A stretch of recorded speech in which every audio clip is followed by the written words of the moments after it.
5 महीने बाद शशांक का घर। शशांक की नींद खुली और उसने उठकर खिड़की से बाहर लॉन में देखा जहां पर रूबी खड़ी हुई थी। उसने रूबी की नजरों का पीछा करते हुए बाहर देखा। लोहे के मेन गेट के बाहर अर्नव खड़ा हुआ था। शशांक ने गहरी सांस ली और अपने स्लीपर पहने और तुरंत नीचे आ गया। हॉल में मिस्टर रायचंद बैठे हुए थे।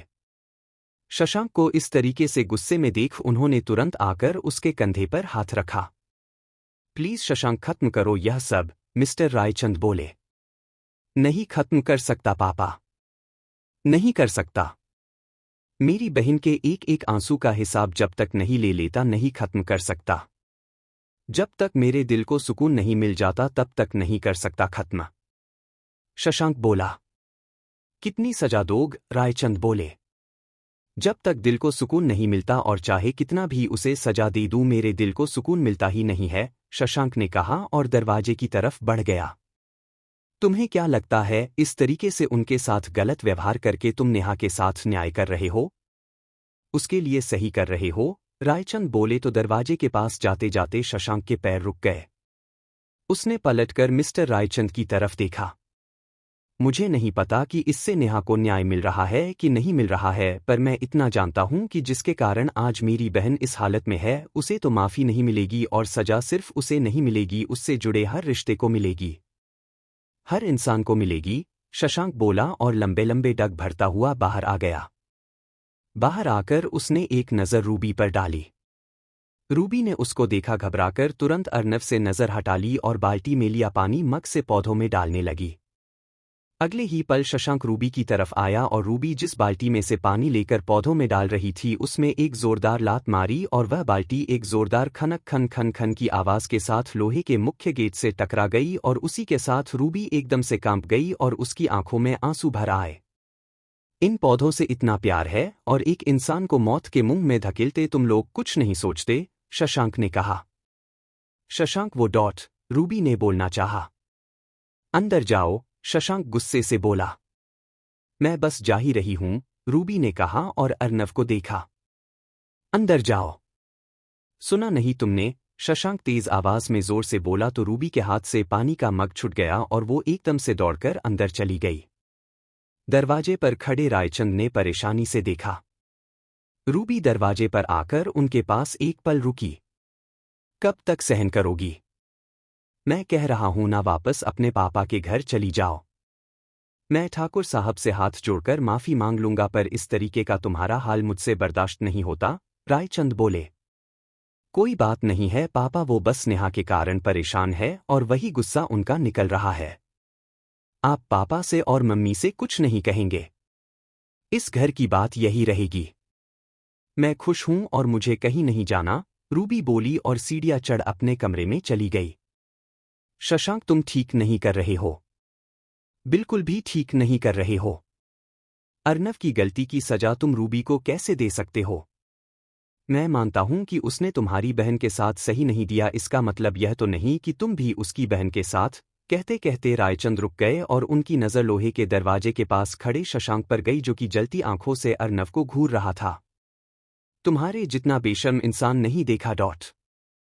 मैंने कहा है ना कि अपनी मनहूस शक्ल लेकर यहां मत आया करो। तुम्हें देखकर मेरी नफरत और भी ज्यादा बढ़ जाती है, शशांक दांत पीसकर बोला। शशांक प्लीज एक बार मेरी बात सुन लो। यकीन करो उस दुर्घटना में मेरा कोई हाथ नहीं था। मेरे और नेहा के बीच, अर्नव ने कहा तो शशांक ने हथेली आगे कर दी।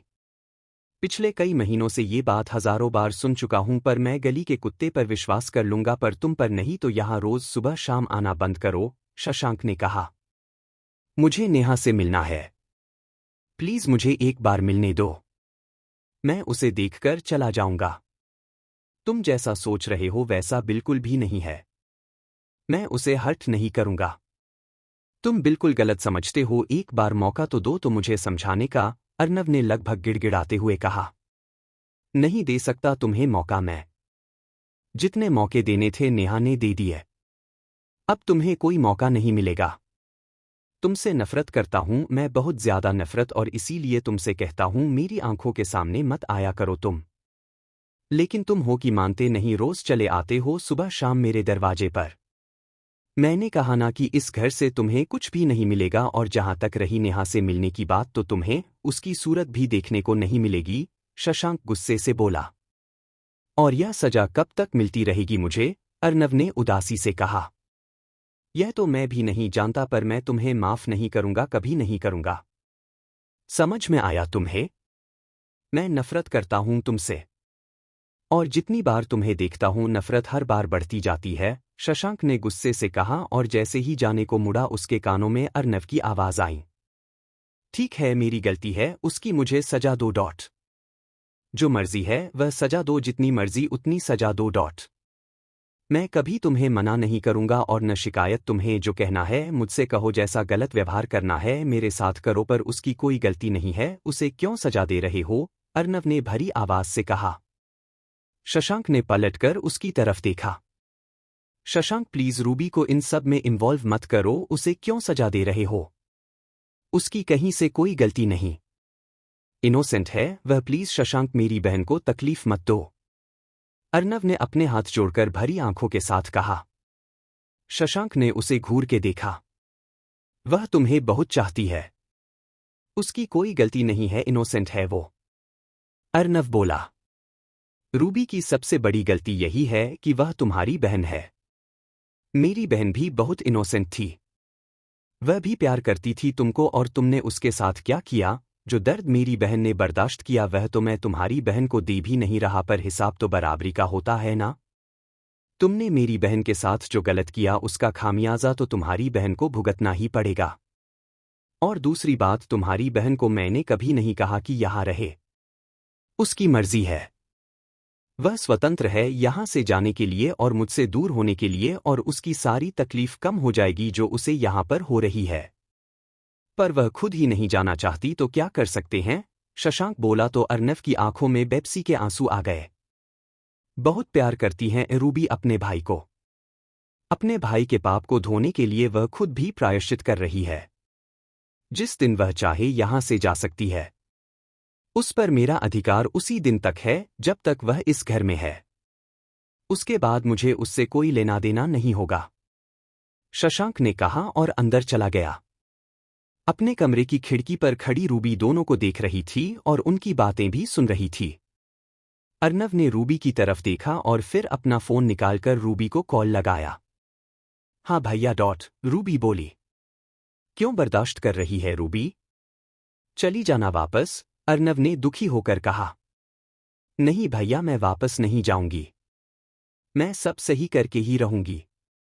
आप चिंता मत करो, शशांक मुझे बहुत प्यार करते हैं, बस आजकल नाराज है और कुछ नहीं। सब सही हो जाएगा जल्दी ही, रूबी ने कहा। ठीक है, तू नहीं जाएगी तो मैं आज जाकर फूफा जी को सारा सच बता देता हूं। अर्नव बोला। आपको कसम दी है मैंने। आपको मेरी कसम है भैया, अगर आपने कुछ भी पापा को बताया या किसी और से कहा, अगर आपने पापा को बता दिया तो मैं उनके साथ गाजियाबाद नहीं जाऊंगी, लेकिन अपनी जान जरूर दे दूंगी। रूबी ने खिड़की पर खड़े फोन काम में लगाए हुए अर्नव की तरफ नम आंखों से देखा। तूने क्यों मुझे कसम के बंधन में बांध दिया है? इन 5 महीनों से मैं रोज ऐसे ही देख रहा हूं। शशांक नहीं करेगा तेरे साथ नॉर्मल व्यवहार। इतनी सारी जिंदगियां बर्बाद करने का बोझ मेरे सिर पर है कि अब तो ऐसा लगता है दम घुट जाएगा। ऐसा लगता है कभी कभी कि सांस नहीं आ रही। उस पर तू भी अपने भाई पर तरस नहीं खाती? क्यों नहीं चली जाती वापस? प्लीज रूबी चली जा वापस शशांक को छोड़कर, अर्नव ने दुखी होकर कहा। ठीक है भैया, मैं मानती हूं गलती हुई आपसे, लेकिन आप भी तो प्रायश्चित कर रहे हो ना, और मैं बस आपके प्रायश्चित में आपका साथ दे रही हूं। बचपन से हर कदम आपने साथ दिया मेरा, तो क्या मैं नहीं कर सकती कुछ आपके लिए? और कुछ नहीं, मैं बस आपके प्रायश्चित में आपका साथ दे रही हूं। और मैं जानती हूं भैया, हमारी यह तपस्या जरूर सफल होगी, और एक दिन आएगा जब आपकी लाइफ में भी सब सही होगा और मेरी लाइफ में भी सब सही होगा, रूबी बोली। और मुझे भी विश्वास है कि वह दिन जल्दी आएगा, अर्नव बोला और फोन कट कर दिया। अर्नव ने भरी आंखों के साथ रूबी को देखा और उसी के साथ अपनी गाड़ी लेकर वहां से निकल गया। रूबी ने जाते हुए अर्नव को देखा और पलटकर जैसे ही देखा दरवाजे के पास खड़ा शशांक उसे ही देख रहा था। शशांक की गुस्से भरी आंखें देख रूबी एक पल को सहम गई। उसने जल्दी से फोन टेबल पर रखा और दरवाजे की तरफ बढ़ने लगी। आप यहाँ मेरे कमरे में कुछ चाहिए आपको? रूबी ने जल्दी से कहा और दरवाजे की तरफ बढ़ी ताकि बाहर निकल सके। इससे पहले कि वह बाहर निकलती शशांक ने उसकी कलाई पकड़ उसने अंदर किया और दरवाज़ा बंद कर उसे दरवाजे से लगा लिया। रूबी ने घबराकर शशांक की तरफ देखा। शशांक की गुस्से भरी आंखें देख रूबी एक पल को सहम गई। उसने जल्दी से फोन टेबल पर रखा और दरवाजे की तरफ बढ़ने लगी। आप यहाँ मेरे कमरे में कुछ चाहिए आपको? रूबी ने जल्दी से कहा और दरवाजे की तरफ बढ़ी ताकि बाहर निकल सके। इससे पहले कि वह बाहर निकलती शशांक ने उसकी कलाई पकड़ उसने अंदर किया और दरवाज़ा बंद कर उसे दरवाजे से लगा लिया। रूबी ने घबराकर शशांक की तरफ देखा। शशांक ने रूबी की कलाई पर दबाव बनाते हुए उसकी आंखों में देखा। जो तुम लोग सोच रहे हो वह कभी नहीं होगा। जब तक मेरी नेहा अपने मुंह से नहीं बोल देती कि अर्नव की गलती नहीं थी मैं नहीं मानूंगा। खुद भगवान भी आकर कहेंगे ना मुझसे तो भी मैं नहीं मानूंगा। फिर अर्नव की तो औकात ही क्या है? शशांक ने कहा। मैंने आपसे कब कहा कि आप उन्हें माफ कर दो?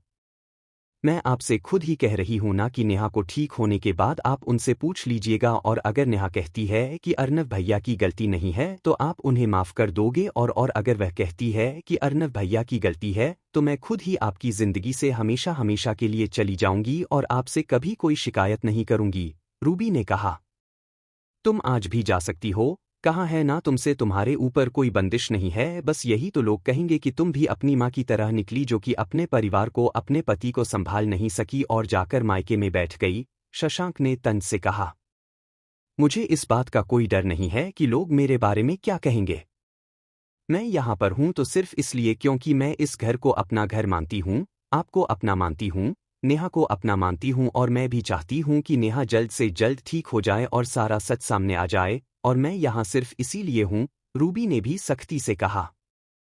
क्या मतलब तुम्हारा? शशांक ने कहा। कुछ भी नहीं, बस मैं इतना जानती हूँ कि मेरे अर्नव भैया ने एक गलती की थी नेहा के साथ धोखा करके, पर उस हादसे में उनका कोई हाथ नहीं था। मुझे विश्वास है। बस मैं भी अब उस दिन का इंतजार कर रही हूँ जब नेहा खुद सब कुछ सच सच बता देगी। और हाँ, जिस दिन भी नेहा बोली कि अर्नव भैया बेकसूर है उस दिन आपको खुद पछतावा होगा जो आप मेरे साथ व्यवहार करते हो उसका। रूबी ने कहा तो शशांक की पकड़ रूबी की कलाई पर और कस गई। और मुझे पूरा विश्वास है कि नेहा जरूर यही कहेगी कि उस रोज जो एक्सीडेंट हुआ उस एक्सीडेंट की वजह भी अर्नव ही था क्योंकि मेरी आंखें धोखा नहीं खा सकती। शशांक बोला। तभी रूबी की आंखों से आंसू निकलने लगे। शशांक का ध्यान उसके हाथ पर गया जिसमें टूटकर उसकी चूड़ी लग गई थी और वहां से खून निकल रहा था। शशांक को अपनी सख्त पकड़ का एहसास हुआ और उसने एक झटके से रूबी का हाथ छोड़ दिया और कमरे से बाहर निकल गया। उसके निकलते ही रूबी ने अपनी कलाई को दूसरे हाथ से पकड़ा पर कांच घुसा हुआ था तो उसे एक बहुत तेज दर्द हो रहा और वह बस हाथ पकड़कर बेड पर बैठ गई।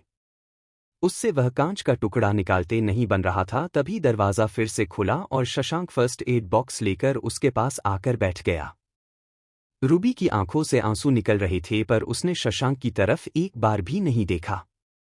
शशांक ने रूबी की कलाई को अपने हाथ में थामा और उसकी कलाई में घुसे कांच पर अपनी उंगलियों से पकड़ जैसे ही बनाई रूबी को तेज दर्द हुआ और उसने अपने दूसरे हाथ से शशांक की शर्ट को कसकर पकड़ लिया और आंखें भींच ली। शशांक ने एक नज़र उसके दर्द से लाल होते चेहरे को देखा और खुद की शर्ट को जहां रूबी की पकड़ थी। शशांक ने एक झटके से वह कांच का टुकड़ा निकाल दिया और फिर उस पर डेटोल से साफ करके बैंडेज बांध दी, पर रूबी की आंखें अब भी बंद थी और वह अब भी शशांक की शर्ट को मजबूती से पकड़े हुए थी। शशांक ने एक पल को उसके आंसू भरे मासूम चेहरे को देखा, उसकी आंखों में भी नमी उतर आई और फिर उसने रूबी के उस हाथ पर हाथ रखा जो उसकी शर्ट पर था। रूबी को एहसास तो उसे तुरंत अपना हाथ हटा लिया और आंखें खोल दी। तुम जानती हो मैं तुम्हें तकलीफ नहीं देना चाहता पर तुम अर्नव की साइड लेती हो और इसीलिए तुम पर भी गुस्सा उतर जाता है मेरा। प्लीज उसकी साइड मत लिया करो। शशांक बोला तुरंत कमरे से बाहर निकल गया। आप नहीं समझोगे शशांक, जिस तरीके से आपके लिए आपकी बहन इंपॉर्टेंट है मेरे लिए भी मेरा भाई इंपॉर्टेंट है। आपको लगता है कि आपकी बहन के साथ गलत हुआ, ज्यादती तो मेरे भाई के साथ भी हो रही है अब। मैं अपने भाई को कैसे छोड़ दूं जब आप अपनी बहन को नहीं छोड़ पा रहे हो? रूबी ने कहा और फिर उठकर वॉशरूम में चली गई। शशांक वहां से निकलकर दूसरे कमरे में आया जहां पर नेहा बिस्तर पर लेटी हुई थी। उसके पास में मॉनिटरिंग मशीनें लगी हुई थी जो उसका पल्स बीपी और हार्ट रेट मॉनिटर कर रही थी। नेहा की आंखें खुली हुई थी और वह सामने दीवार पर लगी अपनी और शशांक की तस्वीर को देख रही थी, पर उसके शरीर में कोई भी हलचल नहीं थी। एकदम शांत लेटी हुई थी। शशांक ने उसके पास आकर उसका हाथ अपने हाथों में थाम लिया। नेहा मेरी बहन। शशांक पर नेहा के सिर पर हाथ रखा तो उसकी पुतलियां हिली पर शरीर में कोई हरकत नहीं हुई। बस तू जल्दी से ठीक हो जा और कुछ भी नहीं चाहिए मुझे। मुझे आज इतना अफसोस होता है कि क्यों उस दिन मैं तुझे लेकर मंदिर गया। ना मैं वहां जाता ना वह हादसा होता और ना ही तेरी हालत ऐसी होती। मुझे माफ कर दे बहन, तेरा भाई कुछ भी नहीं कर पा रहा तेरे लिए। पर तू फिक्र मत कर, मैं तेरे गुनहगार को इतनी आसानी से माफ नहीं करूंगा। शशांक ने कहा तो नेहा की खुली आंखों में हल्की सी नमी आई और अगले ही पल नेहा ने आंखें बंद कर ली। शशांक ने झुककर उसके माथे को प्यार किया और फिर उठकर बाहर निकल गया। तभी कमरे में रूबी आई। उसके हाथ में पानी का बॉल था और साथ ही एक छोटी टॉवल थी। उसने कमरे का दरवाज़ा बंद किया और उसके बाद नेहा की स्पंजिंग की पाउडर लगाकर उसे दूसरे कपड़े पहनाए और वापस से लेटा दिया। उस सब काम में एक सिस्टर पूरे समय उसके साथ थी जो कि फुल टाइम नेहा की देखभाल के लिए शशांक ने अपॉइंट की हुई थी। सिस्टर आप जाकर नाश्ता कर लो काका से लेकर, तब तक मैं नेहा के पास हूँ, रूबी ने कहा तो सिस्टर बाहर निकल गई। रूबी नेहा के पास बैठी और उसके माथे पर हाथ रखकर हौले से सहलाया। नेहा ने फिर से आंखें खोलकर देखा। जल्दी से ठीक हो जाओ प्लीज नेहा, तुम्हारा ठीक होना कई लोगों के लिए बहुत जरूरी है। तुम्हें नहीं पता इन 5 महीनों में क्या क्या हो गया है। आनंद भैया भाभी की जिंदगी बदल चुकी है और अर्नव भैया रोज आते हैं शशांक से माफी मांगने पर शशांक है कि उन्हें माफ नहीं करना चाहते। मुझे भी सजा दे रहे हैं उस गुनाह की जो मैंने कभी किया ही नहीं। रूबी बोली। नेहा खामोश रही। काश कि वो हादसा नहीं हुआ होता तो कितना अच्छा होता। कितने सपने देखे थे मैंने इस घर में आने के और शशांक के साथ जिंदगी बिताने के। कितना कुछ सोचा था शशांक ने तुम्हारे लिए। तुम ठीक होती तो वह सारे सपने पूरे होते ला। अब तो विश्वास ही नहीं होता कि यह वही शशांक है जो कभी मुझे दीवानों की तरह मोहब्बत करने लगे थे। अब तो ऐसा लगता है कि उनके दिल में नफरत के अलावा कुछ बचा ही नहीं है। प्लीज नेहा जल्दी से ठीक हो जाओ, तुम्हारे ठीक होने से कई जिंदगियां फिर से नॉर्मल हो जाएगी, रूबी बोली और नेहा के बालों को सुलझाने लगी। इस घर को और हम सबको तुम्हारी बहुत जरूरत है और किसी का ना सही पर अपने भाई का सोचो, अपने भाई के लिए प्लीज नेहा जल्दी से ठीक हो जाओ, रूबी ने कहा और उसकी आंखें भर आई। नेहा की आंखों में भी नमी आ गई थी पर वह कुछ नहीं बोल सकती थी और ना ही उसके शरीर में कोई हरकत थी। रूबी ने उसकी बालों में कंघी की और चेहरे पर क्रीम लगा दी। तुम बहुत प्यारी हो नेहा और तुम्हारी यही खासियत है, तुमने हर किसी से सिर्फ और सिर्फ प्यार किया और शायद मेरे अर्नव भैया से भी। मैं जानती हूं कि उनसे गलती हुई, उन्हें तुम्हारे साथ ऐसा नहीं करना चाहिए था, पर मुझे इतना विश्वास है कि भैया का उस हादसे में कोई भी हाथ नहीं था। अगर होता तो भैया जरूर मान लेते और यहाँ कभी नहीं आते माफी मांगने, रूबी बोली। नेहा खामोश रही। रूबी ने गहरी सांस ली और नेहा के गाल से हाथ लगाया। सच झूठ मैं नहीं जानती पर भैया रोज आते हैं तुम्हारी एक झलक पाने के लिए। परेशान है वह, पर शशांक उन्हें तुमसे नहीं मिलने देते और शशांक की भी कोई गलती नहीं है। उन्हें तो यही लगता है ना कि तुम्हारी इस हालत का जिम्मेदार अर्नव भैया है। मैं जानती हूं अर्नव भैया ऐसा नहीं कर सकते। वह चिटिंग कर सकते हैं, धोखा कर सकते हैं, पर कभी किसी की जान लेने की कोशिश नहीं कर सकते। बस अब एक तुम ही हो जो उन्हें सही साबित कर सकती हो और मेरे विश्वास को जिता सकती हो और शायद सबके दिलों से नफरत भी मिटा सको। इस नफरत में वह यह भूल गए हैं वह खुद भी दर्द सहन कर रहे हैं। मुझे तकलीफ देकर खुशी उन्हें भी नहीं मिलती, उन्हें भी तकलीफ होती है, पर फिर भी सिर्फ इसलिए कि मेरी तकलीफ से भैया को तकलीफ होती है वह मुझे तकलीफ देते हैं, रूबी ने दुखी होकर बोली। कई जिंदगियां इस तरीके से उलझ गई है कि कहीं से सुलझाने के लिए कोई छोर नहीं दिखाई देता। अब तो बस यही उम्मीद है कि तुम ठीक हो और सारा सच सामने आए और सब कुछ सही हो जाए। इन 5 महीनों में कई लोग सजा काट रहे हैं, कुछ गुनाहगार बनकर तो कुछ बेगुनाह होते हुए भी, और उनकी सजा तभी खत्म होगी जब तुम ठीक होगी। रूबी ने कहा और वापस से नेहा के सिर पर हाथ रख सहलाया तो नेहा ने आंखें बंद कर ली, पर आंखों के कोर से कुछ बूंदें आंसुओं की निकल आई। रूबी ने फौरन अपने दुपट्टे से वो आंसू पोंछे। मैंने सिर्फ तुम्हें ठीक होने के लिए कहा है, अंदर से हिम्मत लाने के लिए कहा है, यूं दुखी या परेशान होने के लिए नहीं। तुम्हारी भी कहीं से कोई गलती नहीं है, इसलिए खुद को दोष मत दो। बस जल्दी से जल्दी ठीक हो जाओ और कुछ भी नहीं चाहते हम लोग, रूबी बोली। दरवाजे के पास खड़ा शशांक उसकी बात सुन रहा था। उसके बाद वह तुरंत वहां से निकलकर अपने कमरे में चला गया और दरवाजा बंद कर लिया। एक जोरदार मुक्का शशांक ने दीवार पर मारा और उसकी हथेली के ऊपर के हिस्से में खून निकल आया। अर्नव, तुमको और रूबी को लगता है कि मैं गलत कर रहा हूं। देखो तुम्हारे कारण मैं कितना बदल गया। जो लड़की मेरे चेहरे पर मुस्कान लाने की वजह थी, उसे मैं आज पल पल पर तकलीफ देता हूं। प्यार आज भी उसे बहुत करता हूं, पर प्यार जता नहीं सकता। नफरत नहीं करता उससे, पर नफरत दिखाता हूं सिर्फ तुम्हें तकलीफ देने के लिए। अर्नव, तुमने ऐसा क्यों किया? मेरी बहन के साथ साथ तुमने नंदिता दीदी और तुम्हारी खुद की बहन रूबी की जिंदगी भी बर्बाद कर दी। तुम सुकून से कैसे सो सकते हो अर्नव? कैसे? शशांक बोला और फिर एक और मुक्का दीवार पर दे मारा। हाथ में झंझनाहट हुई और शशांक तुरंत कमरे से बाहर निकल गया। रूबी और शशांक के घर से निकलकर अर्नव अपने घर पहुंचा। गाड़ी पार्क की और घर के अंदर दाखिल हुआ। हॉल में निमेश, सिमर, अमृत, रूपाली, सूरज, संध्या और शोभना बैठे थे। अर्नव हॉल में दाखिल हुआ और अपने कमरे की तरफ बढ़ने लगा। अर्नव भाई, आप भी हम लोगों के साथ नाश्ता कर लो, निमेश ने कहा। अर्नव ने एक नज़र संध्या पर डाली जिसके चेहरे पर कोई भाव नहीं थे, और वह डाइनिंग टेबल के पास आ गया। उसके आते ही संध्या उठ खड़ी हुई और अपनी प्लेट लेकर जाने लगी। मम्मी, आपको कहीं जाने की जरूरत नहीं है, मैं अपने कमरे में चला जाऊंगा, पर आप लोग प्लीज बैठिए, अर्नव बोला और वापस जाने लगा। प्लीज बड़ी माँ खत्म कीजिए और अर्नव भैया को साथ में बैठने दीजिए, निमेश ने कहा।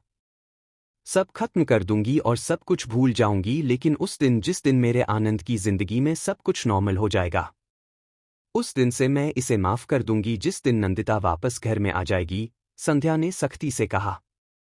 हम सब ढूंढ रहे हैं नंदिता को, और वह जल्दी ही मिल जाएगी, सूरज बोले।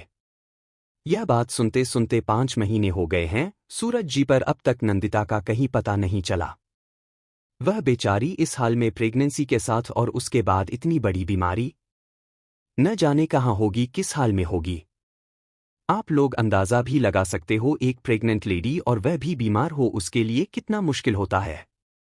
आप लोग नहीं समझ सकते तो कम से कम देख लीजिए, उदाहरण है हमारे सामने, संध्या ने कहा तो सबने उसकी तरफ देखा।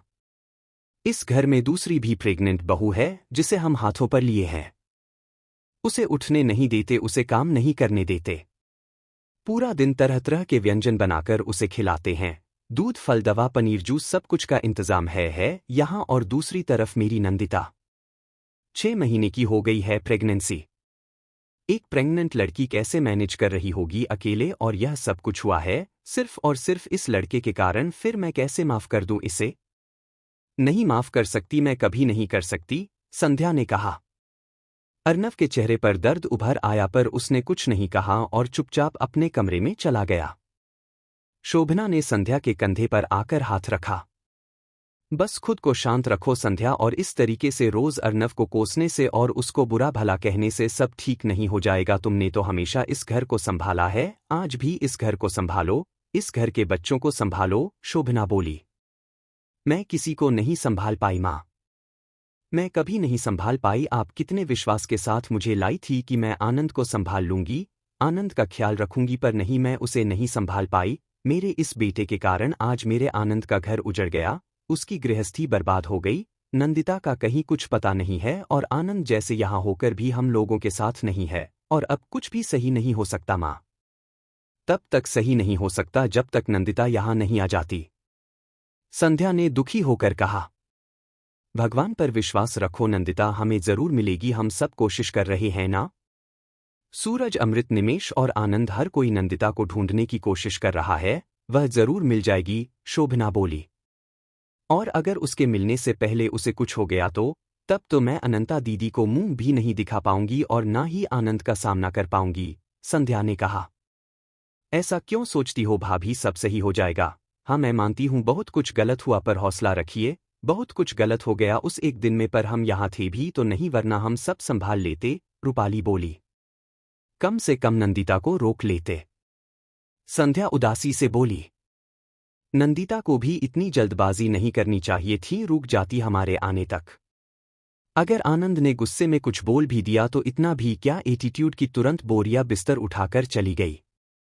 सवाल जवाब कर सकती थी, हमसे शिकायत कर सकती थी, हमारे आने तक रुक सकती थी और फिर ऐसा भी क्या हो गया, रूपाली बोली तो संध्या ने उसकी तरफ देखा।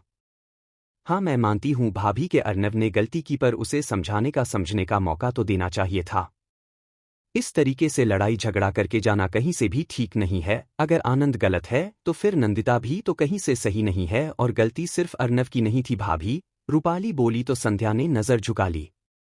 मैं मानती हूं अर्नव का कैरेक्टर ठीक नहीं रहा, उसका लड़कियों के साथ रिलेशन रहा होगा पर नेहा वो भी तो। अगर वह इतनी समझदार थी तो उसे अर्नव के साथ इतना आगे नहीं बढ़ना चाहिए था।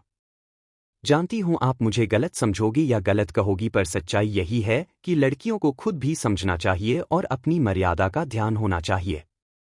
हर समय दोष सिर्फ लड़कों पर मढ़ना भी ठीक नहीं है। यहां मैं यह नहीं कह रही है अर्नव गलत नहीं है या नंदू गलत है, पर मैं यहां ये कह रही हूं कि अगर आनंद गलत है तो सही नंदिता भी नहीं है और अगर अर्नव गलत है तो गलत नेहा भी है। रूपाली बोली तो संध्या ने नजर झुका ली। आप लोग मुझे गलत समझो या सही समझो पर मेरी हमेशा से यही आदत रही है, जो मुझे लगता है मैं बोलती हूं, रूपाली बोली। आपकी एक एक बात सही है चाची। तभी आनंद की आवाज आई जो सीढ़ियों पर खड़ा था। संध्या ने आनंद की तरफ देखा तो उसकी आंखें भर आई। अस्तव्यस्त से कपड़े और बढ़ी हुई दाढ़ी, आंखें एकदम लाल हो रही थी मानो आज फिर रात में उसे नींद नहीं आई हो। आनंद धीमे धीमे सीढ़ियां उतरकर डाइनिंग टेबल के पास आ गया। आप ठीक कह रही है चाची, अर्नव की गलती है तो नेहा की भी गलती है, मेरी गलती है तो नंदिता की भी गलती है, पर आपने अभी नंदू को समझा नहीं और मैं भी नहीं समझता था उसे जब तक मुझे उसकी रिपोर्ट नहीं मिली थी। पर जिस दिन मुझे उसकी रिपोर्ट मिल गई मैंने सारा सच जाना, उस दिन मैं सब समझ गया। वह झगड़ा नॉर्मल था पर नंदिता का जाना पहले से ही प्लांट था। वह पहले से ही नहीं चाहती थी कि उसकी बीमारी के साथ वो यहाँ रहे और हम सबको तकलीफ हो। उसे डर था कि मैं उसे बीमार नहीं देख पाऊंगा और इसी बीच अर्नव और नेहा के रूप में उसे एक बहाना मिल गया मुझसे दूर जाने का, इस घर से दूर जाने का, और वह चली गई। आपने अब तक चाची नंदिता को जाना नहीं है। उसके लिए उसका परिवार बहुत महत्वपूर्ण है और सबसे ज्यादा मैंने।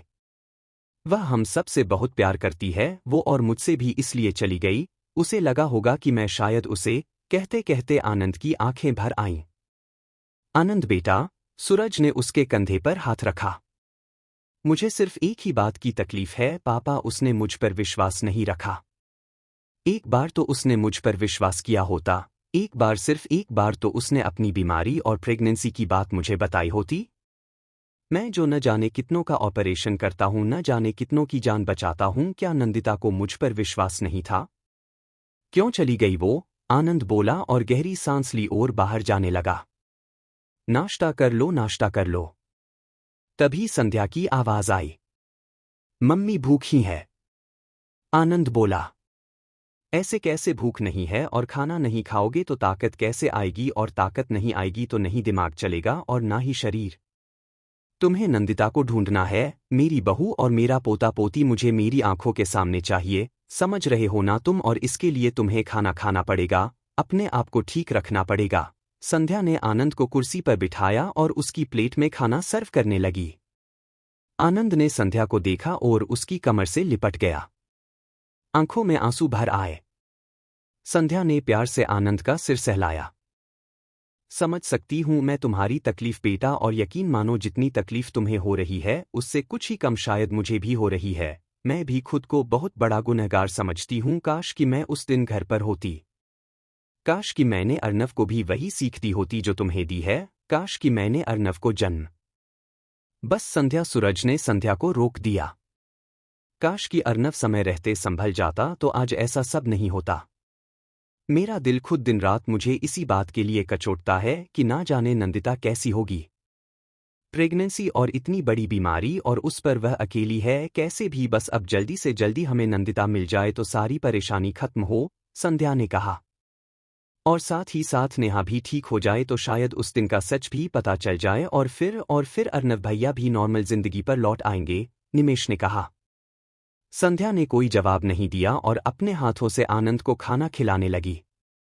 आनंद ने थोड़ा बहुत खाया और फिर उठकर बाहर निकल गया, अपनी गाड़ी निकाली और हॉस्पिटल निकल गया। माला अर्नव का नाश्ता दो, सूरज बोले तो माला ने नाश्ता लगा दिया। सूरज ने प्लेट ली और अर्नव के कमरे की तरफ चल दिए। सबका नाश्ता हुआ और सिमरन उठ खड़ी हुई। निमेश और रूपाली ने उसे सहारा दिया और उसके कमरे तक ले आए। आजकल सिमरन को नीचे ही शिफ्ट कर दिया गया था रूपाली के कमरे में, और रूपाली और अमृत निमेश के कमरे में जाकर रह रहे थे क्योंकि सिमरन अब सीढ़ियां चढ़ना उतरना नहीं कर पाती थी। उसकी प्रेगनेंसी का पूरा समय चल रहा था, डिलीवरी किसी भी समय हो सकती थी। सिमरन को उसके कमरे में छोड़कर रूपाली वापस डाइनिंग टेबल पर आ गई और माला के साथ मिलकर प्लेट समेटने लगी। मिताली से बात हुई तुम्हारी रूपाली? अमृत ने पूछा तो रूपाली के चेहरे पर एक तकलीफ उभर आई। आप जानते हो कि मिताली मुझसे बात नहीं करती है, प्लीज आप उससे बातचीत करके उसका हालचाल पूछ लिया करो, रूपाली ने कहा। पर तुम भी तो कोशिश करो तो माँ हो उसकी, आखिर ऐसे कब तक चलेगा कि तुम अपनी बेटी से ही बात नहीं करती हो, अमृत बोले। ऐसा लगता है कि जैसे किसी की नजर लग गई हो इस घर को। इन 5 महीनों में न जाने क्या क्या हुआ है, एक भी बच्चा हमारा सुकून से नहीं है, सबकी जिंदगी में परेशानी ही परेशानी चली आ रही है, चाहे वह आनंद हो, अर्नव, मिताली हो या रूबी, रूपाली ने कहा।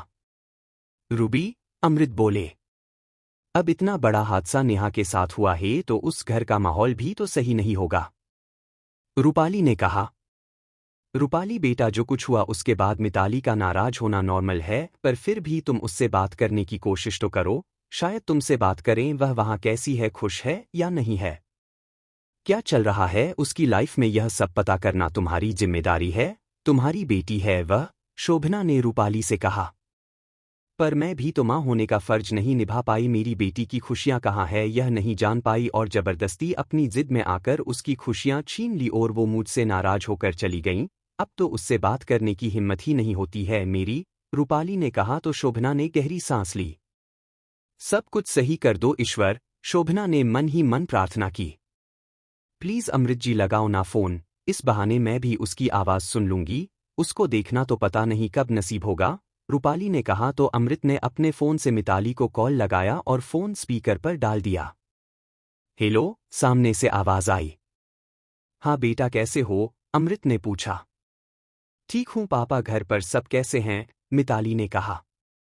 सब ठीक हैं, बस तुम्हें बहुत याद करते हैं, अमृत ने कहा, पर मिताली ने कोई जवाब नहीं दिया। वापस कब आने का सोचा है, अमृत ने पूछा।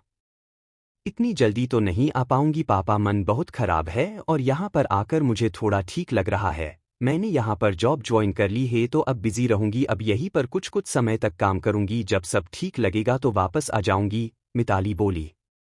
बेटा अपने परिवार से और खासकर अपनी माँ से इस तरीके से नाराज नहीं हुआ जाता, अमृत बोले।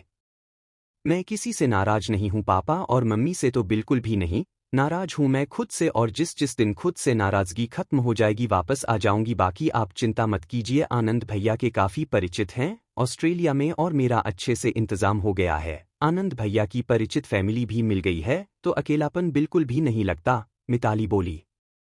पर बेटा फिर भी अपना घर अपना होता है, तब तुम्हारी जिद थी, तुम्हारा मन था तो हमने तुम्हें ऑस्ट्रेलिया जाने दिया, पर अब तो वापस आ सकती हो ना बेटा, अमृत बोले। पापा जॉब है, मिताली ने कहा। इस तरीके की जॉब क्या जरूरत है, तुम यहाँ पर आकर अपनी कंपनी ज्वाइन कर सकती हो, अमृत बोले। सॉरी पापा, मैं अपने कंपनी में काम नहीं करना चाहती, मैं देखना चाहती हूँ कि मेरी खुद की क्या औकात है, मैं खुद के दम पर क्या कर सकती हूँ। मैं राठौड़ परिवार से हूँ, इसी कारण से सारा मसला हुआ था न, और नितिन, कहते कहते मिताली रुक गई। उस बात को भूल जाओ बेटा, अमृत ने कहा।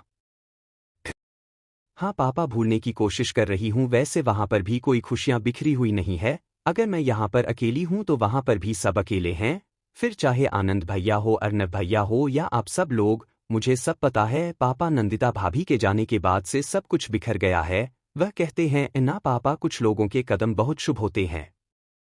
नंदिता भाभी भी वैसी ही है। नंदिता भाभी के आते ही घर में खुशहाली आ गई थी और भाभी के जाते ही जैसे सारी खुशियां कहीं रूठ कर चली गई हैं, इसलिए अब मेरा भी मन नहीं करता वहां आने का, मिताली ने कहा। नंदिता वापस आ जाएगी तब तो वापस आओगी ना बेटा, अमृत ने कहा।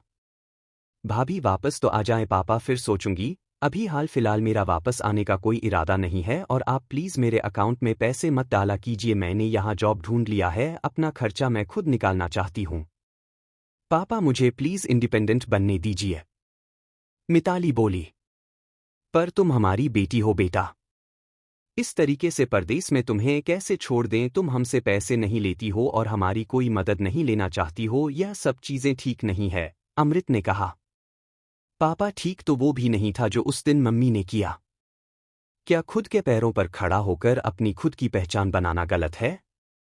क्या हर कोई अपने माँ बाप की जायदाद पर ऐश करता है? नितिन ने क्या गलत किया? अगर उसने खुद की पहचान बनाई, खुद के पैरों पर खड़ा हुआ, उसकी अपनी खुद की पहचान थी, खुद का कैरियर था, पर उसे इस बात के लिए जलील किया गया कि उसके पास बिजनेस नहीं है, उसके पास पैसा नहीं है। ठीक है, तो मम्मी को यही लगता है ना कि उनकी बेटी बहुत पैसे वाले घर की है, तो मैंने छोड़ दिया आपका पैसा। मैं जानती हूं कि अब नितिन भी कभी मुझे वापस नहीं मिलेगा, पर मैं आपका पैसा भी नहीं चाहती। मैं नहीं चाहती कि दोबारा फिर से कभी मम्मी मुझे और सामने वाले किसी भी इंसान को पैसों के दम पर तो तौले या हैसियत पर परखे। आपसे आपका नाम लिया है पापा, मिताली राठौड़। पहचान खुद के दम पर बनानी है, मिताली को खुद की पहचाना बनानी है। एक ऐसी लड़की को खुद की पहचान बनानी है जिसके पास उसके पिता का दिया हुआ कुछ भी नहीं है। और प्लीज़ पापा मुझे यह सब करने दीजिए। मैं सिर्फ नितिन की मेहनत और उसके स्ट्रगल को महसूस करना चाहती हूँ, जिसे शायद किसी ने महसूस करने की कोशिश ही नहीं की, मिताली बोली और कॉल कट कर दिया। अमृत ने रूपाली की तरफ देखा तो उसकी आंखें भरी हुई थी। मैं मानती हूं कि मुझसे गलती हुई, पर मैं सिर्फ मिताली का भला चाहती थी और कुछ भी नहीं, रूपाली बोली। रूपाली, अपने बच्चों का भला चाहना कहीं से गलत नहीं होता है, पर भला और खुशी सिर्फ पैसों से नहीं आती हैं, लेकिन यह बात समझने में तुमने थोड़ी देर कर दी, अमृत बोले और फिर उठकर ऑफिस निकल गए। निमेश भी फ्री हो गया तो वह भी ऑफिस चला गया और फिर सब लोग उठकर अपने अपने कमरे में चले गए। निमेश और अमृत ऑफिस निकल गए और संध्या धीमे कदमों से अर्नव के कमरे की तरफ चल दी जहां सूरज गए थे। अर्नव के कमरे में सूरज उसका नाश्ता लेकर पहुंचे तो अर्नव सोफे के क्राउन से सिर टिकाए बैठा हुआ था।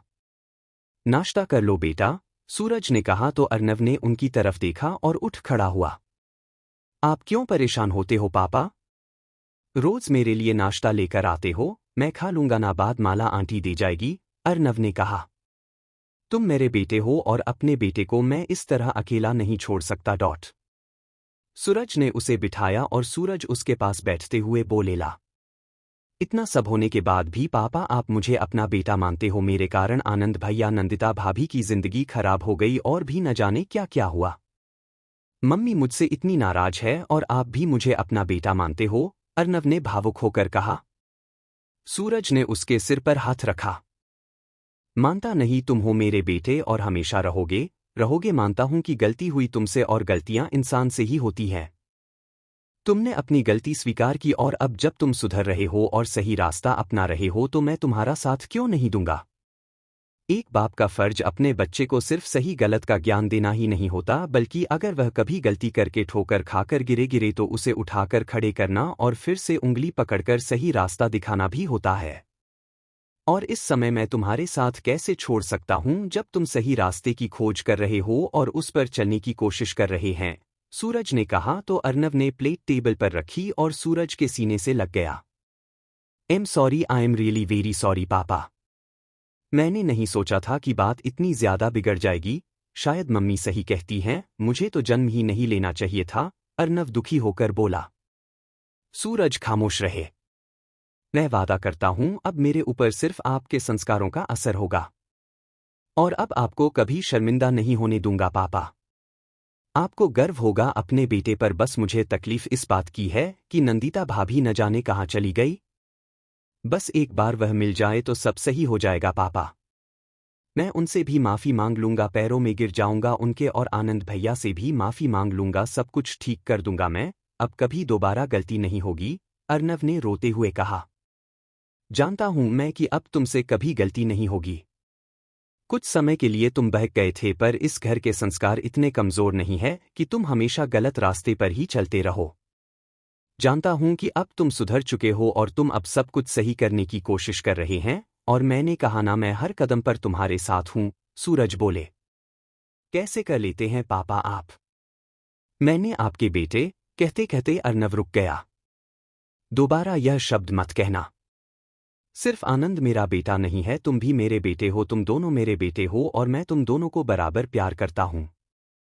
मैं हमेशा चाहता हूं कि तुम दोनों आगे बढ़ो, अच्छे अच्छे काम करो, तुम्हारा नाम हो, और तुम दोनों की जिंदगी में सिर्फ और सिर्फ खुशियां हो। फिर मैंने कभी तुम में और आनंद में कोई फर्क नहीं किया है। सूरज बोले। कैसे कर लेते हैं पापा आप? मैंने आपके बेटे, कहते कहते अर्नव रुक गया। दोबारा यह शब्द मत कहना। सिर्फ आनंद मेरा बेटा नहीं है, तुम भी मेरे बेटे हो, तुम दोनों मेरे बेटे हो, और मैं तुम दोनों को बराबर प्यार करता हूं। मैं हमेशा चाहता हूं कि तुम दोनों आगे बढ़ो, अच्छे अच्छे काम करो, तुम्हारा नाम हो, और तुम दोनों की जिंदगी में सिर्फ और सिर्फ खुशियां हो। मैंने कभी तुम में और आनंद में कोई फर्क नहीं किया है, सूरज बोले। पर मम्मी, वह मुझसे बहुत नाराज है। मैंने कभी नहीं सोचा था कि मम्मी और आनंद भैया मुझसे इस कदर नाराज होंगे। आनंद भैया तो मुझे सबसे ज्यादा प्यार करते थे, अर्नव ने दुखी होकर कहा। उसकी नाराजगी भी कुछ समय की है, कभी उसकी जगह पर खुद को रख कर सोचो अर्नव। नंदिता उसकी वाइफ है, जिसे वह बहुत प्यार करता है, इस समय प्रेग्नेंट है, बीमार है, और ना जाने कहाँ है। उसके बावजूद भी आनंद सिर्फ तुमसे नाराज ही तो है। उसने कभी तुमसे नफरत नहीं की, कभी यह नहीं कहा कि इस घर से चले जाओ, कभी कुछ उल्टा सीधा नहीं कहा, सिर्फ तुमसे बात नहीं करता। इतना हक तो बनता है ना उसका बेटा? सूरज बोले तो अर्नव ने भरी आंखों से उन्हें देखा। तुम जिस तरीके से उसके भाई हो, उसी तरीके से नंदिता उसकी पत्नी है, और उसके होने वाले बच्चे की माँ। उसके फर्ज अगर तुम्हारे लिए है, इस घर के लिए है, ये तो उन दोनों के लिए भी है। अगर वह नहीं ढूंढ पा रहा है, तो कुछ लोगों से नाराजगी तो रख ही सकता है ना?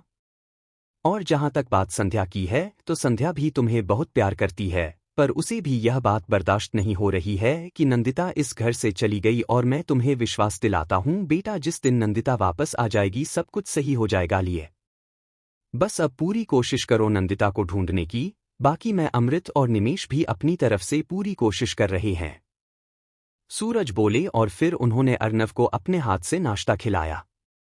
कठिन समय है संध्या, हमारे दोनों बेटे परेशान है। एक बेटे को इस समय तुम संभाल रही हो संध्या, तो दूसरे बेटे को संभालने की जिम्मेदारी मेरी है, सूरज ने मन ही मन कहा। और फिर अर्नव को नाश्ता कराने के बाद ऑफिस निकल गए। थोड़ी देर बाद अर्नव भी रेडी हुआ और ऑफिस चला गया। हॉस्पिटल में आनंद अपने केबिन में बैठा था। ओपीडी सारी हो चुकी थी और इस समय कोई पेशेंट नहीं था। आनंद ने सीट की बैक से सर टिकाया और आंखें बंद कर ली। आंखों के आगे नंदिता का मुस्कुराता हुआ चेहरा आ गया और कानों में गूंज उठी उसकी आवाज, डॉक्टर साहब। आनंद भी आंखों में हल्की सी नमी उतर आई। नंदू, नंदू कहाँ हो तुम? आनंद बोला। मुझे माफ कर दो नंदू, तुम्हें नहीं समझ सका। नहीं समझ सका मैं। तुमने मुझ पर विश्वास दिखाया और मुझे अर्नव की और नेहा की सच्चाई बताई, पर मैं सिर्फ और सिर्फ अर्नव की बात पर विश्वास करता रहा। तुम्हारी बात का विश्वास नहीं किया और तुमने भी तो समझने की कोशिश नहीं की नंदू। मैं कैसे तुम्हारा विश्वास करता हूं, क्योंकि बात तुम्हारी नहीं थी, बात नेहा की थी। अगर तुम्हारी बात होती तो मैं विश्वास करता, पर तुम्हारी फ्रेंड का विश्वास मैं कैसे कर लेता? उससे बढ़कर तो मेरे लिए मेरा भाई था ना, और उसी का बहाना लेकर तुम घर से चली गई, आनंद बोला और आंखें खोली। आंखें गहरी लाल हो चुकी थी। मैंने तो तुम्हें सिर्फ उस कमरे से जाने के लिए कहा था, घर से जाने के लिए नहीं कहा था, और फिर तुम घर से चली गई। घर से जाने का भी कहता तो भी तुम्हें नहीं जाना चाहिए था। उस घर पर जितना मेरा अधिकार है, मुझसे शादी होने के बाद उतना ही तुम्हारा अधिकार है। क्यों नहीं तुमने मुझसे सवाल किया कि आप मुझे घर से कैसे निकाल सकते हो? क्यों नहीं तुमने झगड़ा किया कि मैं कहीं नहीं जाऊंगी, यह घर मेरा है और मुझे कोई नहीं निकाल सकता? क्यों नहीं तुम मेरे कमरे में आने तक भी रुकी?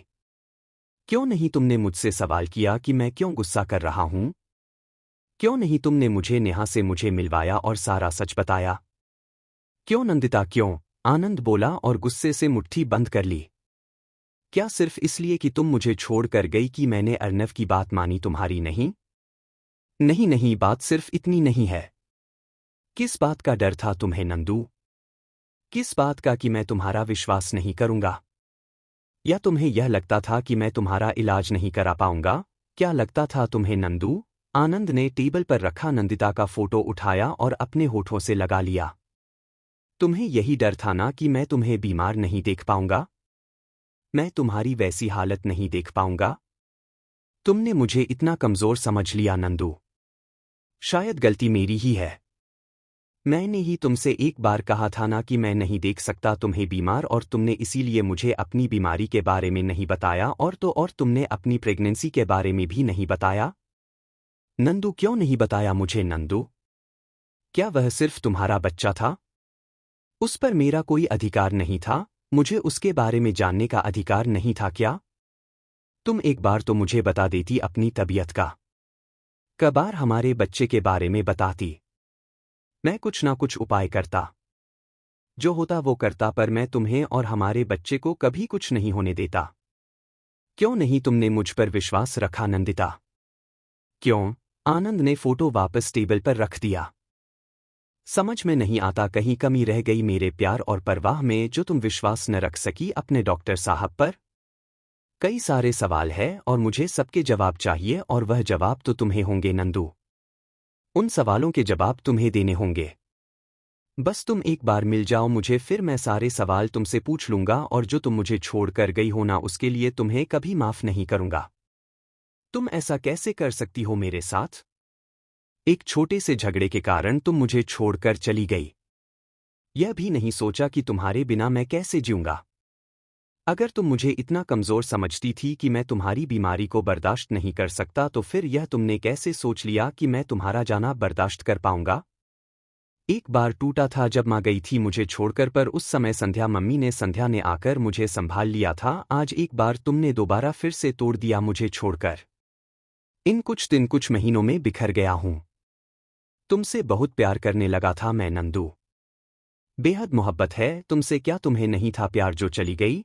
आनंद खुद से बोला और फोन निकाल एक नंबर डायल किया। यस सर, सामने से आवाज आई। कुछ पता चला? आनंद ने पूछा। सर, नंदिता मैडम हरिद्वार में है। बस एग्जैक्ट लोकेशन मिलते ही आपको बताता हूं। तुम पता करो। मैं भी वहां पहुंचता हूं, आनंद ने कहा और टेबल रखी बेल बजा दी। तुरंत पियोन अंदर आया और आनंद के आगे सर झुका के खड़ा हो गया। सिस्टर नैसी को बुलाओ, आनंद ने कहा तो पियोन बाहर चला गया। कुछ ही देर में नैसी वहां आई। गुड इवनिंग सर, नैसी बोली। आज की सारी ओपीडी हो चुकी है और जो 2 शेड्यूल ऑपरेशन थे वह भी हो चुके हैं। कुछ और तो नहीं है अभी? आनंद ने पूछा। नहीं सर, अभी कुछ भी नहीं है, नैसी ने जवाब दिया। ठीक है, मैं आज रात आउट ऑफ दिल्ली जा रहा हूं। कल से मेरी जो भी और ओपीडी हो वह मिस्टर सक्सेना के पास रेफर कर देना, और कोई ऑपरेशन हो तो उनको तब तक होल्ड कर लेना और आगे की डेट दे देना। मैं 2-3 दिन बाद वापस आऊंगा। हो सकता है ज्यादा टाइम भी लग जाए। तब तक यहां कैसे मैनेज करना है वह तुम देख लेना। आनंद बोला। यस सर, नैसी ने कहा तो आनंद उठ खड़ा हुआ। एक नज़र टेबल पर रखी नंदिता की फोटो पर डाली और फिर अपनी गाड़ी की चाबी उठाकर बाहर निकल गया। नैसी ने भी एक नज़र नंदिता के फोटो को देखा। आप कहाँ हो मैडम? आ जाओ ना वापस प्लीज। सर बहुत परेशान है, इतना वर्कलोड है उनके ऊपर, फिर भी सिर्फ और सिर्फ आपके बारे में सोचते हैं। 3 साल हो गए हैं मुझे इस हॉस्पिटल में, और आज तक कभी सर को इतना डिस्टर्ब और इतना टेंशन में नहीं देखा है, नैसी खुद से ही बोली और फिर बाहर निकल गई। आनंद पार्किंग में आया और गाड़ी लेकर दिवाकर के घर की तरफ निकल गया। दिवाकर के घर के बाहर आकर उसने गाड़ी रोकी और खुद को नॉर्मल किया और दरवाजे की तरफ बढ़ गया। घंटी बजाई तो आकर मधु ने दरवाजा खोला।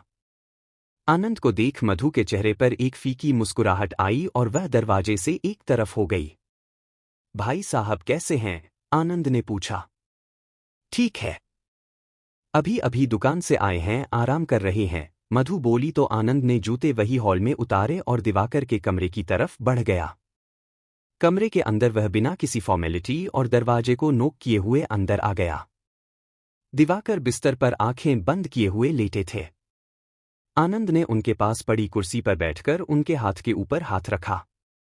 नंदू, दिवाकर एकदम से बोले और आंखें खोलकर देखा। सामने आनंद दिखाई दिया तो दिवाकर उठकर बैठ गए।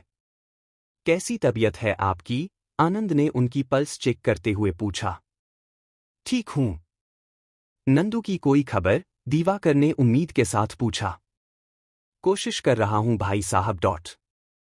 आप चिंता मत कीजिए, हम दोनों का दिल दुखाया है उसने, हम दोनों मिलकर उससे सवाल करेंगे। आनंद ने दिवाकर का बीपी चेक किया। अफसोस होता है कि क्यों मैं उस समय तीर्थ यात्रा पर गया था। नंदू ने फोन किया था मुझे, पर मैंने उसकी बात नहीं सुनी, बस उसे बोल दिया कि हम लोग मधु के भाई के साथ तीर्थ यात्रा पर जा रहे हैं और वहां से कुछ दिन मधु के घर रुकेंगे। नहीं पता था कि वो ससुराल से रूठकर मायके के लिए निकली थी, पर उसका मायका पहले ही निकल गया यात्रा पर। दिवाकर बोले। आपकी कोई गलती नहीं भाई साहब, गलती मेरी अर्नव और नंदू की है। अर्नव अपनी नादानी में गलती कर गया। मैंने नंदू की नहीं, बिना सच जाने अर्नव की साइड ली और नंदू बिना कुछ कहे चली गई। आनंद ने कहा। पर आप फिक्र मत कीजिए, कहा है न कि नंदू को आपके सामने लाकर खड़ा कर दूंगा, तो विश्वास रखिए बहुत जल्द नंदिता आपके सामने होंगी। आनंद ने कहा। दिवाकर ने गहरी सांस ली और आनंद के कंधे पर हाथ रखा। विश्वास है तुम पर, दिवाकर बोले। चलता हूं, आनंद ने कहा और गाड़ी घर की तरफ मोड़ दी। उसे हर पर बताकर हरिद्वार जाना था। आनंद घर पहुंचा तब तक रात हो चुकी थी। सब लोग हॉल में बैठे हुए थे और डिनर के लिए आनंद का इंतजार कर रहे थे। आनंद ने एक नज़र सब पर डाली और फिर सीढ़ियों की तरफ जाने लगा। आनंद बेटा फ्रेश होकर आ जाओ, हम सब लोग खाने के लिए तुम्हारा इंतजार कर रहे हैं, संध्या ने कहा। मम्मी मुझे भूख नहीं है और वैसे भी अभी मुझे बाहर जाना है, आनंद बोला। बाहर बाहर कहाँ जाना है? संध्या उसके पास आकर बोली। मुझे हरिद्वार जाना है, पता चला है कि नंदिता वहां है, आनंद ने कहा तो सबके चेहरे पर मुस्कुराहट आ गई। क्या? क्या सच कह रहे हो तुम? नंदिता हरिद्वार में है? शोभना ने खुश होकर कहा। पता नहीं दादी माँ, सही पता तो वहां जाकर ही चलेगा, पर बस जानकारी मिली है। मैंने जिस एजेंट को नंदिता को ढूंढने के लिए कहा था उसका कहना है कि उसने नंदिता को हरिद्वार में देखा है, बाकी वह उसे ढूंढ रहा है। अब मैं भी वहां जा रहा हूं, अभी निकल जाऊंगा, आनंद ने कहा। मिल जाएगी, जरूर मिल जाएगी, और तुम्हें मिल जाए तो उसे लेकर सीधे घर आना बेटा। कोई सवाल जवाब नहीं, कोई लड़ाई झगड़ा नहीं, जो भी बात होगी अब यहां पर आकर होगी। उसे बस लेकर आ जाना, संध्या ने कहा। आनंद ने कोई जवाब नहीं दिया और सीढ़ियों की तरफ बढ़ने लगा। ऊपर रेलिंग पकड़कर खड़े अर्नव ने उसे देखा तो एकदम से उसके सामने आ गया। आनंद ने अर्नव को देखो और इग्नोर करता हुआ आगे बढ़ने लगा। प्लीज भैया माफ कर दो, गलती हो गई थी मुझसे, आई एम सॉरी। कब तक नाराज रहोगे? अर्नव ने कहा तो आनंद के कदम रुक गए। तुमसे नाराज नहीं हूं, खुद से नाराज हूं, आनंद बोला। भैया प्लीज, तुमसे इस दुनिया में सबसे ज्यादा प्यार किया है अर्नव। तुम्हारे आने से मैं दोबारा जीने लगा था। प्यार करना गलत नहीं है और तुम तो मेरे भाई हो तो बेहद चाहा तुम्हें, पर हद से ज्यादा विश्वास करना गलत है। तुम पर विश्वास था इसलिए किसी पर विश्वास नहीं कर पाया और तुमने मेरे विश्वास की ऐसी धज्जियां उड़ाई कि सब कुछ बर्बाद हो गया, आनंद ने कहा। भैया प्लीज माफ कर दो, अब कभी नहीं होगा ऐसा, अर्नव बोला। मुझे तो विश्वास नहीं होता कि मेरा भाई ऐसा होगा जो लड़कियों के साथ, आनंद ने कहा तो अर्नव ने गर्दन झुका ली। हमारी खुद की 2 बहनें हैं और दादी माँ कहती है न कि घर में एक लड़की तो जरूर होनी चाहिए ताकि घर के लड़के सलीके से रहना सीख जाएं, और एक बहन भी होनी चाहिए ताकि लड़के लड़कियों की इज्जत करना और इज्जत की रक्षा करना सीख सकें। हमारे घर बराबर की 2 लड़कियां हैं, 2 बहनों के होते भी तू लड़की की इज्जत करना नहीं सीख पाया। एक बार तो सोचता जो खेल तू दूसरी लड़कियों के साथ खेलता है, कभी कोई तेरी बहन के साथ खेले तो। आनंद बोला। भाभी मिल जाएंगी तब आपकी माफी मिलेगी मुझे, अर्नव ने कहा। तुझे क्या लगता है नंदू घर से गई इसलिए तुझसे नाराज हूं? आनंद ने कहा तो अर्नव ने नासमझी से उसकी तरफ देखा। नंदू गई मेरे कारण, उसमें तेरी गलती नहीं और न मैं उसके लिए तुझे जिम्मेदार समझता हूं। मेरी और नंदू की लाइफ में जो है उसके जिम्मेदार हम दोनों खुद है। मैं नाराज हूं क्योंकि तूने मुझे धोखा दिया। मैं तुझे मेरा भरत समझता था और तू रावण। कहते कहते आनंद रुक गया। अर्नव की आंखें भर आई। मैं नाराज हूं क्योंकि तेरे कारण नेहा की जिंदगी खराब हुई। मैं नाराज हूं क्योंकि अपनी तू एक कैसेनोवा की जिंदगी जीता रहा। तू लड़कियों को यूज एंड थ्रो करता रहा। फिर नेहा, श्वेता, रागिनी और न जाने कितनी लंबी लिस्ट है। और मैं नाराज हूं क्योंकि तेरे कर्मों की सजा रूबी भी भुगत रही है। आनंद ने कहा तो अर्नव ने आंखें बड़ी कर उसे देखा। कुछ दिन पहले ही मुझे पता चला जो डॉक्टर नेहा का इलाज करने जाता है उसने बताया कि रूबी को शशांक ठीक से नहीं रखता। जब उससे पूछा तो मान गई वो और बांध दिया उसने कसम से। पर सिर्फ 2 महीने देखूंगा, फिर किसी कसम की परवाह नहीं करूंगा और वापस आऊंगा रूबी को। आनंद बोला और अपने ले कमरे में चला गया। अर्नव ने गहरी सांस ली और वह भी अपने कमरे में चला गया। सब लोग खाना खाने बैठे पर ध्यान आनंद के कमरे की तरफ थी जिसका दरवाज़ा बंद था और वह लोग जानते थे कि आनंद खाना खाने के लिए नहीं आएगा। सुबह तो जैसे तैसे संध्या उसे रोज ही रोककर अपने हाथ से खाना खिला देती थी, पर रात का उसका ऐसा ही रहता था। कई बार वो इतना लेट आता था कि सब खाना खाकर सो चुके होते थे। सिर्फ संध्या उसका करूं इंतजार कर रही होती थी। कभी कभी वह कह देता था कि वह खाना खाकर आया है, तो कभी अगर उसके कमरे में खाना रख दिया तो भी सुबह तक वैसे ही रखा रहता था। आनंद कमरे में आया और अपना बैग सोफे पर पटका और शर्ट उतारकर वॉशरूम में चला गया। शॉवर के नीचे खड़ा हो गया। शॉवर का ठंडा ठंडा पानी सिर पर गिरा तो शरीर को ठंडक मिल गई, पर दिल में उठ रही आग जैसे ठंडी नहीं हो पा रही थी। आनंद ने मुट्ठियां भींची और दीवार से हाथ लगाकर आंखें बंद कर ली। आंखों के आगे वह पल घूमने लगे जो उसने नंदिता के साथ बिताए थे। उनका हनीमून का टाइम, जब आनंद चुपके से कमरे में आया था और नंदिता शॉवर ले रही थी और आनंद तभी बाथरूम में गया था। उन दोनों का साथ में बाथ ली और नंदू शर्म से उसे देख ही नहीं रही थी।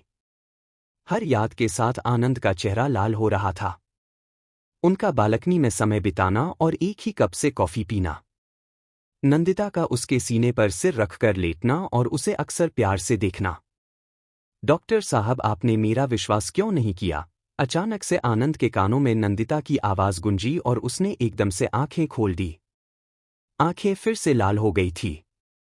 आनंद ने शॉवर बंद किया और टॉवल से अपने बदन को पोंछा और बाहर आ गया।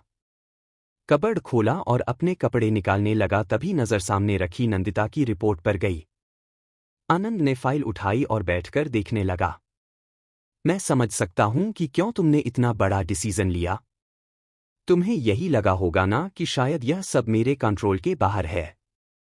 पर तुमने एक बार तो मुझे बताया होता।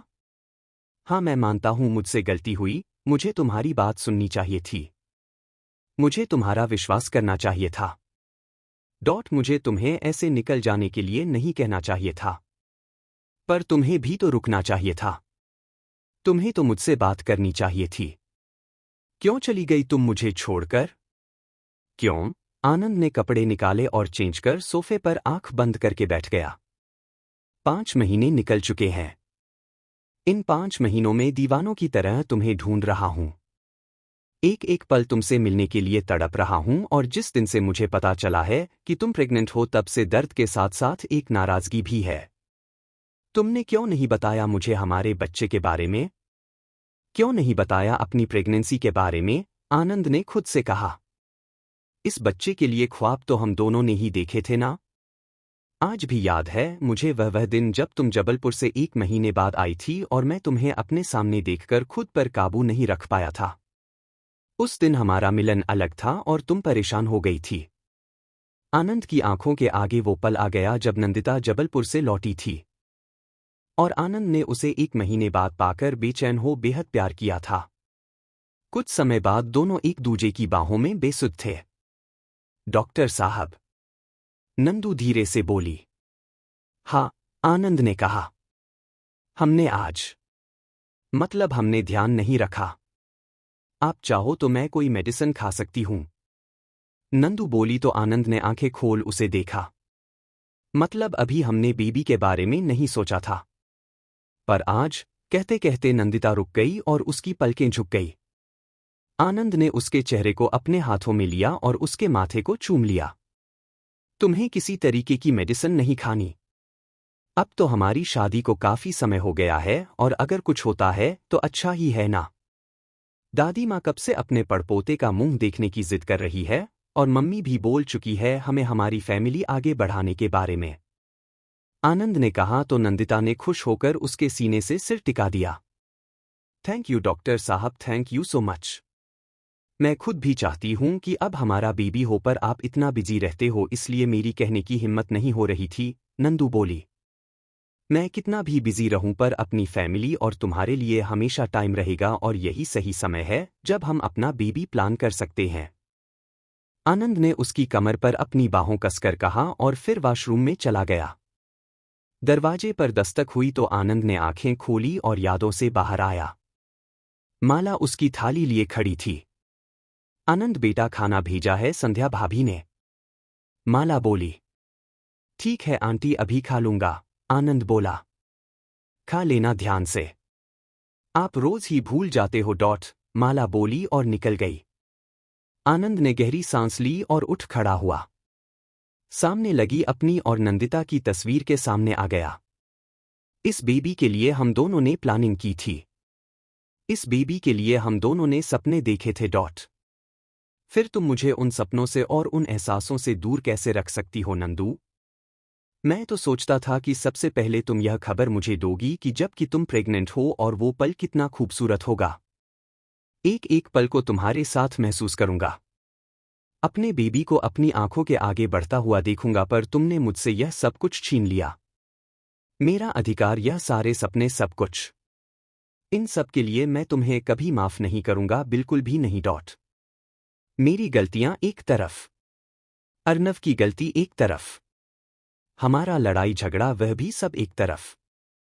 पर यह बात तुमने मुझसे छुपाकर ठीक नहीं किया नंदिता, बिल्कुल भी ठीक नहीं किया। और एक तुम्हारी तबीयत, उसके बारे में मुझे जानने का पूरा हक था। तुमने मुझे क्यों नहीं बताया?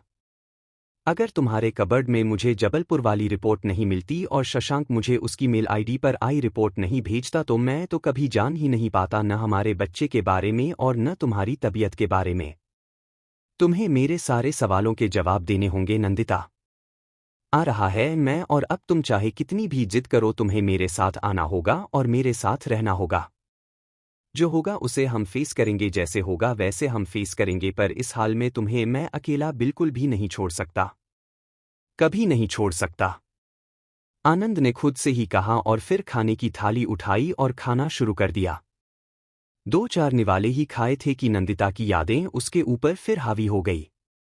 इसी तरीके से हमेशा मेरे लिए खाना लेकर आती थी। क्यों नंदू क्यों? एक एक पल पल याद करता हूं। नहीं भूल पाता तुमको, तुम्हारे एहसास को। इस कमरे की हर चीज में तुम बसी हुई हो। मेरे दिल की हर धड़कन में तुम बसी हुई हो, तो फिर कैसे भूल जाऊं मैं, कैसे? और तुम कैसे भूल सकती हो? तुम कैसे जा सकती हो मुझसे दूर? कैसे नंदू? आनंद ने कहा और प्लेट वही खिसका दी। ड्राइवर को फोन लगाया। जी सर, सामने से आवाज आई। 2 घंटे आराम कर लो, उसके बाद हम लोग निकलेंगे, आनंद ने कहा और कॉल कट करके आंखें बंद कर फिर से सिर सोफे से टिका लिया। आंखों के कोर से कुछ बूंदें निकलकर गालों पर बिखर गई। नंदू, कहाँ हो तुम? I miss you, please come back. Nandu, Anand के दिल से आवाज निकली। डॉक्टर साहब, नंदिता एक झटके से उठ बैठी। ड्राइवर को फोन लगाया। जी सर, सामने से आवाज आई।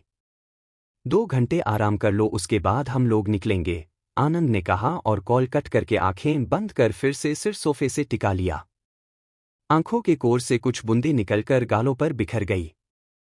नंदू, कहाँ हो तुम? I miss you, please come back. Nandu, Anand के दिल से आवाज निकली। डॉक्टर साहब, नंदिता एक झटके से उठ बैठी। क्या हुआ नंदिता? तभी उसके पास दूसरे बिस्तर पर सोई लड़की उठकर बैठी और उसने जल्दी से लाइट जलाकर देखा तो नंदिता का पूरा चेहरा पसीने से तर हो गया था और उसकी सांसें तेज चल रही थी। उसने तुरंत उठाकर एक गिलास पानी नंदिता को पिलाया और फिर वहां पर रखे लैंडलाइन फोन से तुरंत फोन लगा दिया। हेलो, सामने से आवाज आई। वैद्य जी, नंदिता की तबीयत ठीक नहीं लग रही है। वह लड़की बोली और नंदिता के पास बैठ उसके हाथों को सहलाने लगी। थोड़ी देर में नंदिता नॉर्मल हो गई तभी दरवाजे पर दस्तक हुई। उस लड़की ने दरवाजा खोला। क्या हुआ रागिनी बहन? दरवाजे पर खड़े कुर्ता पाजामा पहने एक युवक ने कहा। शायद नंदिता ने कोई सपना देख लिया था और एकदम से उन्हें घबराहट हो गई थी। रागिनी बोली। युवक ने बिस्तर पर लेटी नंदिता पर नजर डाली। अब इस समय वैसे तो नॉर्मल बात है, पर उनकी तबीयत को देखते हुए मुझे चिंता हुई, इसलिए मैंने आपको बुला लिया। रागिनी बोली और दरवाजे से एक तरफ हट गई। वैद्य जी अंदर आए और नंदिता के बिस्तर के पास रखे स्टूल पर बैठ गए।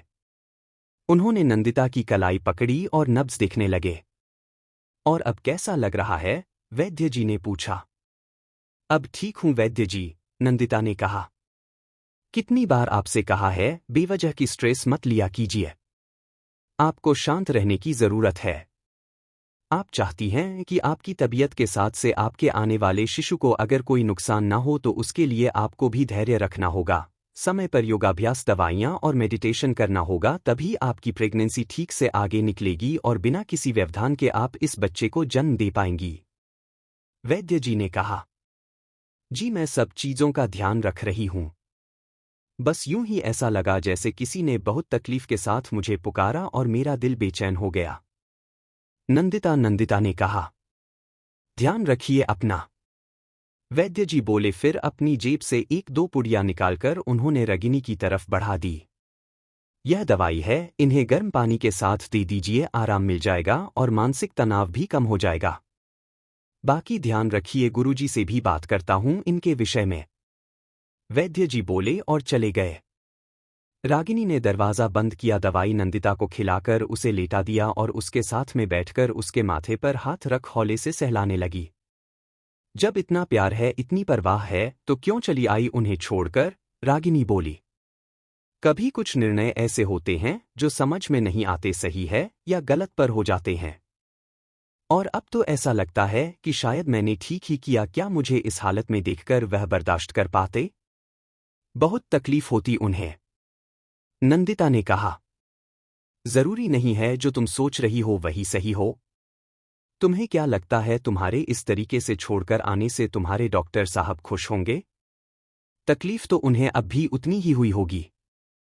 हो सकता है उससे भी ज्यादा हुई हो, इस बात को सोचकर कि तुम्हें उन पर विश्वास नहीं है, रागिनी ने कहा। उन्हें छोड़कर आना नाराजगी और मेरी मजबूरी दोनों थे और उस समय मुझे जो सही लगा वह मैंने किया। पर तुमसे एक वादा चाहती हूं, नंदिता ने कहा तो रागिनी ने उसकी तरफ देखा। मेरे घर का पता, मेरे परिवार वालों का पता, मेरे भाई साहब का पता और सबके फ़ोन नंबर लिखे हुए हैं इस डायरी में।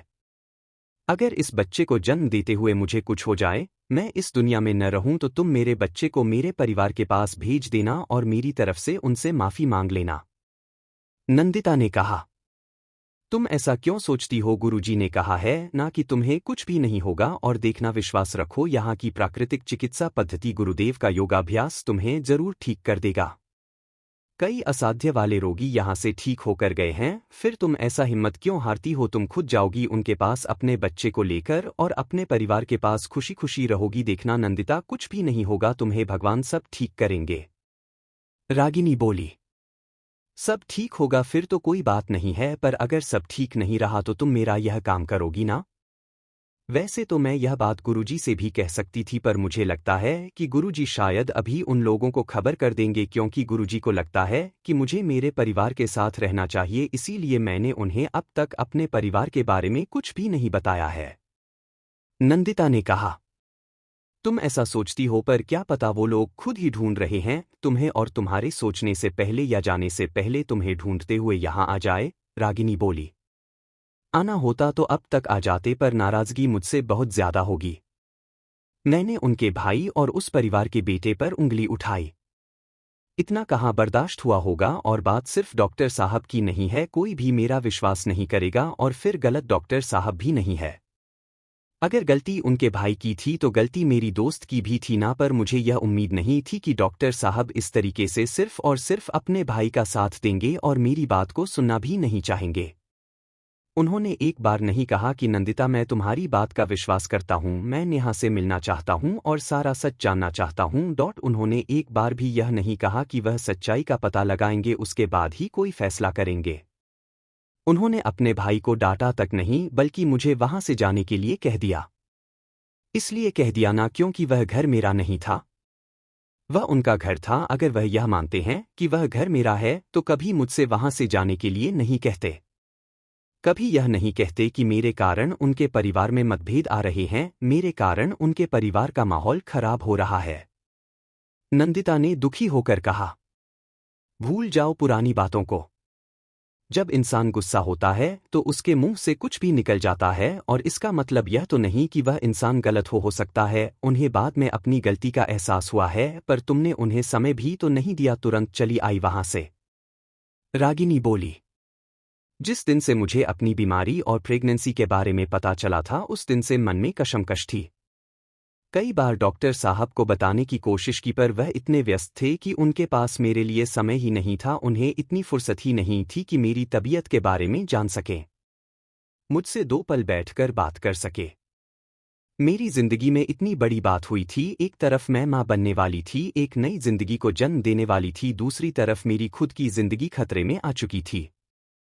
इस समय मुझे जरूरत थी अपने पति की, जो मेरा साथ दे, जो मेरे सिर पर हाथ रखे, मुझे समझे संभाले, पर वह नहीं थे मेरे साथ। वह बिजी थे, वह हमेशा ही बिजी रहते हैं। कभी ऐसा नहीं होता कि वह फ्री हो। ठीक है, मैंने उस बात को एक्सेप्ट कर लिया था, और जब उस दिन मैंने हॉस्पिटल से फोन लगाया तब भी उन्होंने मेरी बात नहीं सुनी। एक बार नहीं सोचा कि मैंने अगर इस समय उन्हें कॉल किया है तो कोई जरूरी बात हो सकती है। नंदू दुखी होकर बोली। रागिनी बस उसे देख रही थी। ठीक है, मैंने भी सोच लिया था कि ठीक है, अगर उन्हें नहीं परवाह तब भी जल्द ही उन्हें बता दूंगी। इन्हीं सब के बीच में बहुत ही कशमकश में उलझ गई थी मैं। मुझे समझ नहीं आ रहा था क्या सही है क्या गलत है। एक पल को लग रहा था कि डॉक्टर साहब को सब कुछ बता दूं, दूसरे पर लग रहा था कि वह मुझे बचाने के लिए कहीं ऐसा निर्णय न ले ले जो मेरे बच्चे के लिए ठीक ना हो, और मैं ऐसा नहीं चाहती थी। इसलिए उन्हें कुछ दिनों तक नहीं बता पाई। इसी बीच नेहा और अर्नव का यह मामला हो गया और डॉक्टर साहब ने मुझे घर से जाने के लिए कह दिया। नाराज तो उनसे पहले से ही थी। दुखी थी, मैं परेशान थी और नहीं समझ में आया क्या सही है या गलत, तो निकल आई। और जब आ गई तब मन को वाकई में यही लगा कि हाँ, मैंने सही किया, क्योंकि अगर उन्हें सच पता चल जाता तो वह मुझे बचाने के लिए जरूर मेरा इस बच्चे को मुझसे छीन लेते, और मैं ऐसा नहीं होने देना चाहती थी। इसीलिए मैंने अपनी जिंदगी का और इस बच्चे का निर्णय अकेले लेने का फैसला कर लिया और चली आई। मैं नहीं चाहती थी कि मेरे अजन्मे बच्चे को मुझसे दूर कर दिया जाए। जिसकी कोई गलती नहीं है उसे मुझसे छीन लिया जाए। इस बच्चे के आने की मैंने और डॉक्टर साहब ने दोनों ने प्लानिंग की थी, दोनों ने सपने देखे थे। उन सपनों को टूटते हुए नहीं देख सकती थी मैं। नंदिता भावुक होकर बोली। ठीक है, अब परेशान मत हो, जो होना था सो हो गया, बस भगवान पर विश्वास रखो और गुरुजी पर भी। सब सही हो जाएगा। रागिनी ने नंदिता को समझाया और फिर अपने बिस्तर पर जाकर लेट गई। नंदिता ने आंखें बंद कर ली, पर आंखों के आगे बार बार आनंद को चेहरा आने लगा। कभी उसके साथ बिताए खूबसूरत पल, तो कभी उस दिन की घटना जब आनंद ने उसे घर से जाने के लिए कहा था। जानती हूं डॉक्टर साहब, अगर आप सच जानोगे तो मुझसे बहुत नाराज होंगे, पर मैं भी तो मजबूर हूं। एक तरफ आपने मुझे खुद ही घर से जाने को कह दिया, दूसरी तरफ मैं वैसे ही नहीं समझ पा रही थी कि आप इस बात को किस तरीके से लोगे। ठीक है, जो हुआ सो ठीक हुआ। अगर जिंदगी रही और आपसे दोबारा मुलाकात हुई तो आपको आपका बच्चा दे दूंगी। बाकी मेरी जिंदगी कितनी है यह तो मैं खुद भी नहीं जानती। गोविंद सब ठीक करें, नंदिता बोली और फिर उसकी नींद लग गई। नंदिता जिस जगह ठहरी हुई थी यह हरिद्वार का स्वामी कार्तिकेय जी का प्राकृतिक चिकित्सा और योग ध्यान केंद्र था, जहां पर योगाभ्यास करवाया जाता था और प्राकृतिक और आयुर्वेदिक चिकित्सा पद्धति से लोगों का इलाज करते थे। उनके कई तरीके के वैद्य और कर्मचारी योग गुरु और चिकित्सक थे जो कि निरंतर काम करते और लगातार बीमारों का इलाज करते थे। दूर दूर से लोग आकर उनके आश्रम में रुकते थे और वहां पर स्वास्थ्य लाभ पाते थे। नंदिता यहां पर आ गई। पढ़ी लिखी पहले से ही थी तो उसने इसी आश्रम के बच्चों के स्कूल में टीचर की जॉब कर ली। वह बच्चों को पढ़ाकर अपना खर्चा निकालने लगी और साथ ही यहां पर रहना खाना भी उसका मुफ्त हो गया। जब गुरुजी को नंदिता की तबीयत के बारे में पता चला तो उन्होंने नंदिता को योगाभ्यास कराना और आयुर्वेदिक और प्राकृतिक चिकित्सा पद्धति से इलाज करना शुरू कर दिया, जिसके साथ नंदिता की तबीयत धीरे धीरे सुधरने लगी और उसकी प्रेगनेंसी भी बिना किसी परेशानी के आगे बढ़ने लगी। सुबह का समय, आश्रम का मंदिर। सब लोग स्नान ध्यान करके मंदिर की तरफ ही रहे थे कि तभी मधुर आवाज सबके कानों में पड़ी। पीले वस्त्र पहने, माथे पर चंदन का तिलक लगाए आश्रम के गुरु स्वामी कार्तिकेय चले आ रहे थे। गुरुजी के चेहरे पर भी मुस्कुराहट आ गई। साक्षात सरस्वती विराजमान है नंदिता बिटिया के कंठ में, गुरुजी ने कहा और मंदिर की तरफ बढ़ गए। जो तुम तोड़ो पिया मैं नहीं तोड़ू, जो तुम तोड़ो पिया मैं नहीं तोड़ू। तो सो प्रीत तोड़ कौन संग जोड़ू, तो सो प्रीत तोड़ कौन संग जोड़ू। जो तुम तोड़ो कृष्ण मैं नहीं तोड़ू, जो तुम तोड़ो पिया मैं नहीं तोड़। तुम भय मोती प्रभु हम भय धागा, तुम भय सोना और हम सुहागा। मीरा कहे प्रभु, मीरा कहे प्रभु ब्रिज के निवासी, तुम मेरे ठाकुर मैं तेरी दासी। जो तुम तोड़ो पिया मैं नहीं तोड़ू, जो तुम तोड़ो कृष्ण मैं नहीं तोड़ू। तो सो प्रीत तोड़ कृष्ण कौन संग जोड़ू, तो सो प्रीत तोड़ कृष्ण कौन संग जोड़।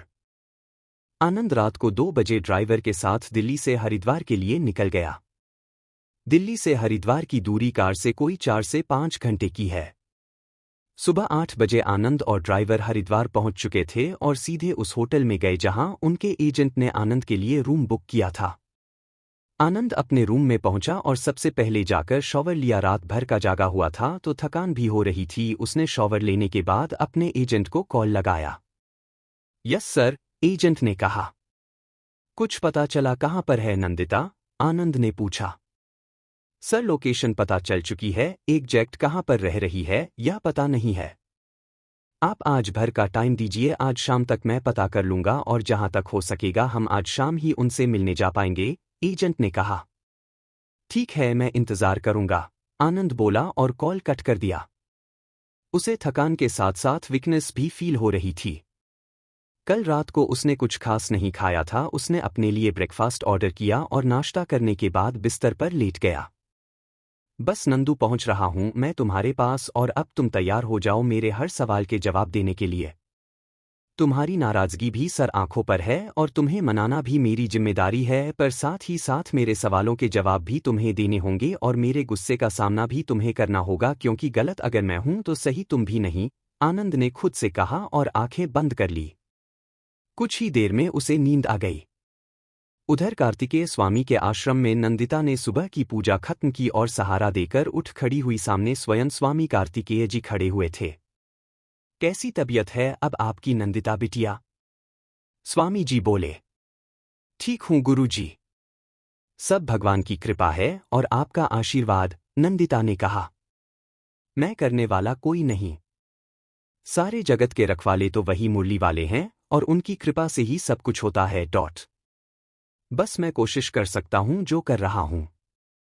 चलिए अब आप योगाभ्यास के लिए आ जाइए, स्वामी जी ने कहा तो नंदिता धीरे धीरे से चलकर दूसरे हॉल तक आ गई जहां पर सभी लोग योगाभ्यास के लिए बैठे हुए थे।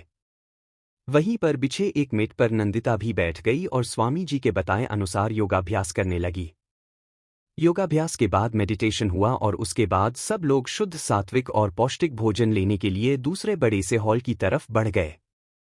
नंदिता भी उठकर जाने लगे कि तभी स्वामी जी की आवाज आई। नंदिता बेटी, आप यहाँ बैठे, आपसे कुछ जरूरी बात करनी है, स्वामी कार्तिकेय ने कहा तो नंदिता उनके पास जाकर बैठ गई। जी स्वामी जी कहिए, नंदू बोली।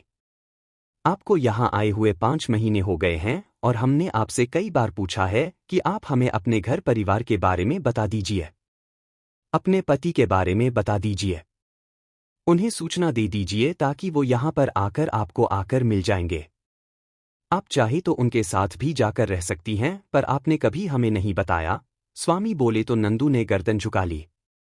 आपके सुहाग चिन्हों को देखकर हमें अंदाजा है कि आप विवाहित हैं, फिर ऐसी क्या बात हो गई जो आप अपने परिवार और अपने पति से दूर यहाँ आश्रम में रह रही है, स्वामी जी ने कहा। क्या आपको मेरे यहाँ रहने से कोई आपत्ति है गुरुजी? नंदिता ने थोड़ा परेशान होकर कहा। हमें भला क्या आपत्ति होगी? आपके जैसी योग्य शिक्षक हमारे यहाँ के बच्चों को मिली है, इसके अलावा आप भगवान भक्ति भी बहुत अच्छे से करती हैं। पूजा आरती सब कुछ आपने संभाल रखा है। हमें आपसे कोई आपत्ति नहीं, पर गर्भावस्था के इस समय में आपको आपके परिवार की आवश्यकता है, खास तौर पर आपके पति की और इस आने वाले शिशु के पिता की। इस अवस्था में आपका प्रसन्न रहना आवश्यक है और खुश इंसान अपनों के बीच रहता है। बाकी आप भी यह बहुत अच्छे से जानती हैं कि हमें आपके यहाँ रहने से किसी तरह की कोई भी आपत्ति नहीं है और उल्टा आपके यहाँ रहने से आपकी तबीयत में भी सुधार हुआ है। और अब हमें पूरी तरीके से विश्वास हो गया है कि इस गर्भावस्था के दौरान आपको कोई भी परेशानी नहीं होगी और जैसे ही आप एक स्वस्थ शिशु को जन्म देंगे उसके बाद आप अपना इलाज ठीक से करवा सकेंगी, स्वामी कार्तिकेय जी बोले। पर अभी मैं किसी को नहीं बताना चाहती। एक बार यह समय निकल जाए और मेरा बच्चा ठीक से इस दुनिया में आ जाए, फिर मैं खुद इस बच्चे को उसके परिवार के पास लेकर चली जाऊंगी। और अगर इस दौरान मुझे कुछ हो जाता है और बच्चे को जन्म देते समय मेरी जान चली जाती है, तो आपसे एक ही अनुरोध है कि रागिनी को मैंने बता दिया है, आप मेरे बच्चे को मेरे परिवार के पास भेज दीजिएगा और मेरी तरफ से क्षमा मांग लीजिएगा, नंदिता बोली। आपसे कितनी बार कहा है, ऐसे नकारात्मक विचारों को अपने आसपास मत आने दीजिए। आप जितना ज्यादा सकारात्मक सोचेंगे उसका परिणाम भी उतना ही ज्यादा सकारात्मक आएगा। आप अपने अंदर सकारात्मक ऊर्जा को महसूस कीजिए और सभी नकारात्मकता को छोड़ दीजिए और आपको और आपके शिशु को कुछ भी नहीं होगा, इस बात की जिम्मेदारी हम खुद लेते हैं। आप जो इतने महीनों से यहाँ योग कर रहे हैं, मेडिटेशन कर रहे हैं और प्राकृतिक चिकित्सा आपकी चल रही है, हम पूरा विश्वास दिलाते हैं कि आज अगर आप अपना दोबारा से टेस्ट करवाएगी तो 50% तो अभी ही ठीक हो गई होंगी और थोड़ी बहुत जो रह गई होंगी तो उसका इलाज आप बाद में जाकर बड़े शहर में करवा सकती हैं, किसी अच्छे डॉक्टर से, स्वामी कार्तिकेय जी बोले। डॉक्टर तो मेरे पति भी है, नंदिता के मुंह से अचानक से निकल गया। जब इनके पिता ही स्वयं डॉक्टर है तो फिर फिक्र क्यों, स्वामी बोले। स्वामी जी, अगर इलाज संभव होगा तो मैं जरूर करवाऊंगी, क्योंकि सिर्फ एक बच्चे को जन्म देना ही एकमात्र दायित्व नहीं होता माँ का, बल्कि उसे पाल पोस कर बड़ा करना और अच्छा इंसान बनाना भी तो एक माँ का कर्तव्य होता है। और अगर मुझे एक भी उम्मीद लगी तो मैं अपना इलाज जरूर करवाऊंगी ताकि ठीक होकर अपने बच्चे और अपने परिवार को संभाल सकूं, नंदिता ने कहा। कहाँ है ना, आपसे सब कुछ वही देखते हैं। सब कुछ मुरली मनोहर के हाथ में है, तो फिर चिंता को छोड़ दो, जो तुम्हारे लिए सही होगा वही करेंगे वो। उनके इच्छा के बिना तो कुछ भी नहीं होता है, कार्तिकेय जी बोले और फिर उठकर अपने कक्ष में चले गए। नंदिता ने भी गहरी सांस ली और फिर वह भोजन कक्ष की तरफ बढ़ गई जहां पर उसे नाश्ता करना था। नाश्ते के बाद उसने अपनी दवाई खाई और फिर अपने कमरे में आकर आराम करने लगी, पर ना जाने क्यों आज मन बहुत बेचैन था। बार बार आनंद की याद आ रही थी। क्या हो रहा है, मुझे इतना मन बेचैन अब तक नहीं हुआ था। अब कल रात से कुछ ज्यादा ही दिक्कत हो रही है। बार बार मुझे डॉक्टर साहब की याद आ रही है। ऐसा लग रहा है जैसे डॉक्टर साहब मुझे बुला रहे हैं, जैसे मेरे लिए परेशान है। क्या मैंने गलती कर दी? मुझे नहीं आना चाहिए था क्या? जो रागिनी कहती है वही सही है, जो तकलीफ, जितनी तकलीफ मेरे वहां रहने से डॉक्टर साहब को नहीं होती उतनी तकलीफ मैंने उन्हें वहां से आकर दे दी है। नंदिता ने मन ही मन सोचा और करवट ली, पर आंखों में नींद नहीं थी और दिमाग शांत नहीं हो रहा था। दिल बेचैन हो रहा था। आज इतनी आनंद की याद क्यों आ रही है?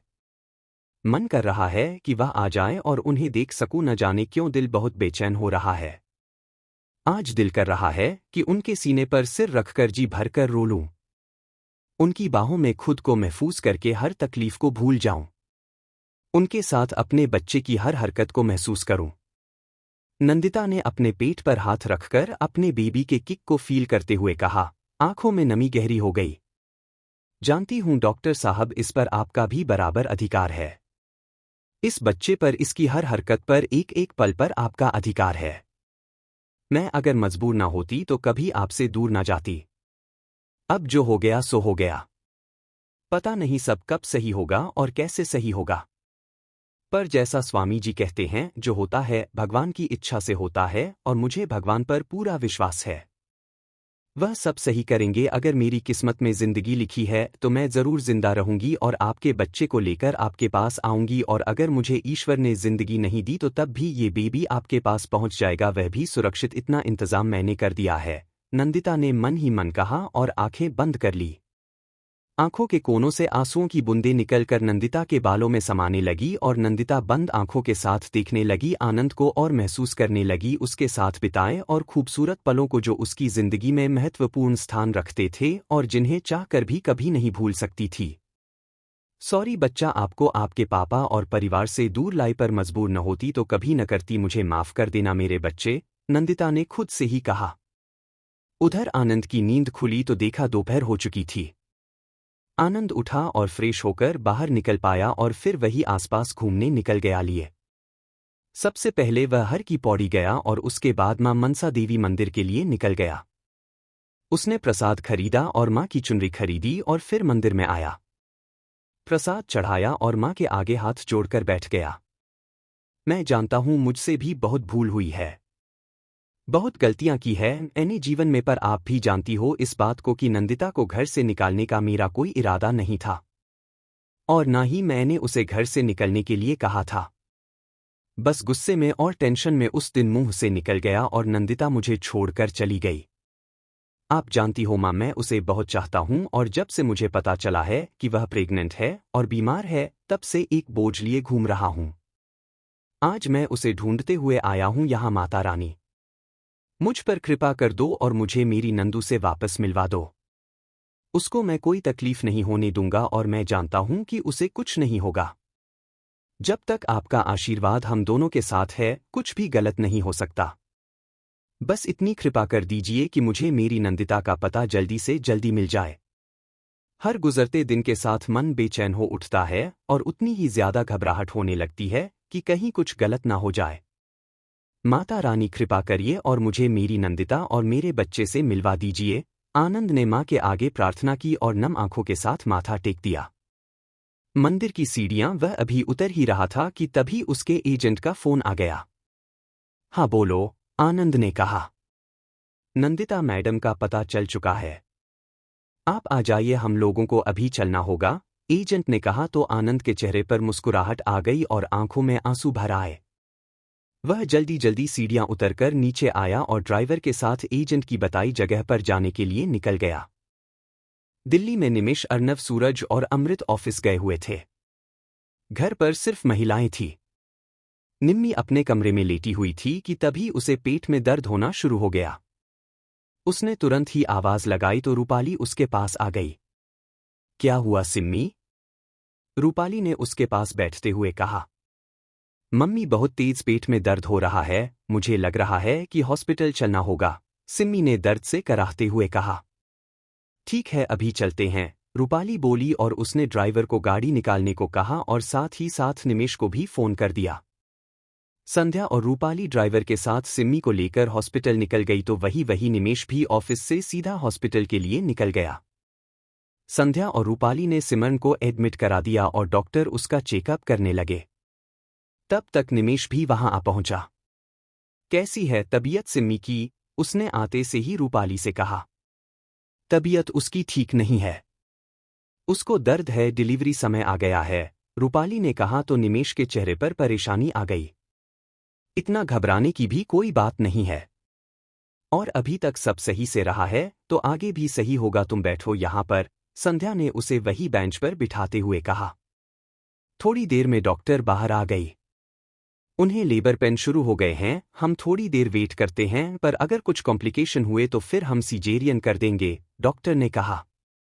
डॉक्टर आपको जैसा सही लगे आप जैसा कीजिए, पर सिमरन को और मेरे बेबी को कुछ भी नहीं होना चाहिए, दोनों सेफ रहे, निमेश ने कहा। डोंट वरी, उन दोनों को कुछ नहीं होगा। उनको सेफ रखने की जिम्मेदारी मेरी है, डॉक्टर बोली और वापस अंदर चली गई। निमेश, रूपाली और संध्या डिलीवरी होने का इंतजार करने लगे। उधर शशांक ऑफिस से आया और वॉशरूम रूम में चला गया शॉवर लेने के लिए। शॉवर ऑन किया और बॉडी गीली होते ही शॉवर बंद कर दिया और फिर बॉडी वॉश अपने शरीर पर लगा लिया। दोबारा से शॉवर चालू किया तो उसमें से पानी नहीं आया। ये पानी क्यों नहीं आ रहा है, शशांक ने परेशान होकर कहा। दूसरा नल चालू किया पर पूरे बाथरूम में किसी भी टैप में पानी नहीं आ रहा था। उसकी बॉडी गीली और साबुन से भरी हुई थी। ठंड के मौसम के कारण अब उसे सर्दी भी लगने लगी। उसकी आंखों में साबुन जाने लगा तो जैसे तैसे टॉवल से आंखें पोंछी, पर पूरी बॉडी पर साबुन लगा हुआ था और वह ऐसे बाहर भी नहीं जा सकता था। उसने बाथरूम का दरवाजा थोड़ा सा खोला और वहां से आवाज लगाई, काका, काका, पापा, कहाँ हो आप लोग? शशांक बोला पर किसी ने आवाज नहीं सुनी। रूबी, शशांक ने आवाज लगाई। रूबी वहीं से होकर गुजर रही थी। उसने शशांक की आवाज सुनी तो तुरंत कमरे में आई। आपने मुझे बुलाया? रूबी ने कहा। यह पानी क्यों नहीं आ रहा है? शशांक ने गुस्से से कहा। पाइपलाइन में कुछ रिपेयरिंग करवाई थी पापा ने, इसलिए छत पर जाकर शायद सप्लाई बंद कर दी है किसी सर्वेंट ने। मैं अभी बोलती हूं और सप्लाई चालू करवाती हूं, रूबी बोली और जाने लगी। वह बोल दो, पर पहले एक बाल्टी पानी लाओ और मुझे दो। आंखों में साबुन जा रहा है और बड़ा ही इरिटेशन हो रहा है। सर्दी भी लग रही है मुझे, शशांक बोला। ठीक है, मैं लेकर आती हूं दूसरे रूम से, रूबी बोली और चली गई। उसने सर्वेंट को ऊपर से सप्लाई चालू करने के लिए बोल दिया और दूसरे कमरे में जहां वो रहती थी वहां से एक बाल्टी पानी लिया और शशांक के कमरे में वॉशरूम में नोक किया। मैं पानी ले आई हूं, शशांक ले लीजिए, रूबी ने कहा। ठीक है, अंदर आकर मेरे ऊपर डाल दो। आंखें नहीं खुल रही है मेरी, शशांक बोला तो रूबी ने बाथरूम का दरवाजा खोला और डरते हुए अंदर गई, क्योंकि शशांक ने उसे उसके कमरे तक में आने का अधिकार नहीं दिया था।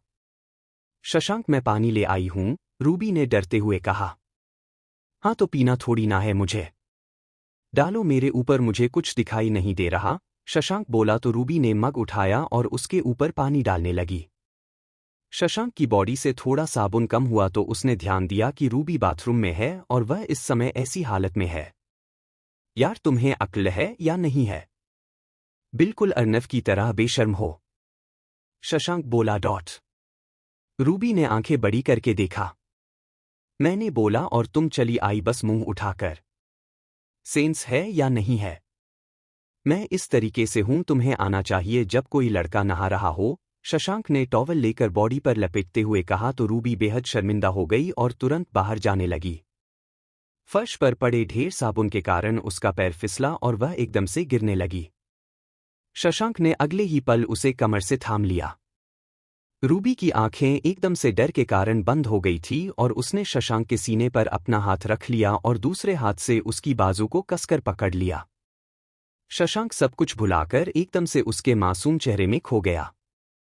उसकी नज़र उसकी आंखों और उसके गालों से होती है उसकी सुर्ख गुलाबी होठों पर ठहर गई थी। और ठीक उसी समय शॉवर का पानी चालू हो गया जो कि रूबी और शशांक दोनों के ऊपर गिरने लगा। जैसे ही पानी ऊपर गिरा रूबी ने एकदम से आंख खोल दी और खुद की पोजीशन देख एकदम से हड़बड़ा गई और जल्दी से शशांक के कंधे से हाथ उठाकर जाने लगी, पर अगले ही पल शशांक ने उसका हाथ पकड़ उसे अपने करीब खींच लिया। सॉरी शशांक, आपने ही बोला था पानी लाने के लिए, इसलिए मैं आई।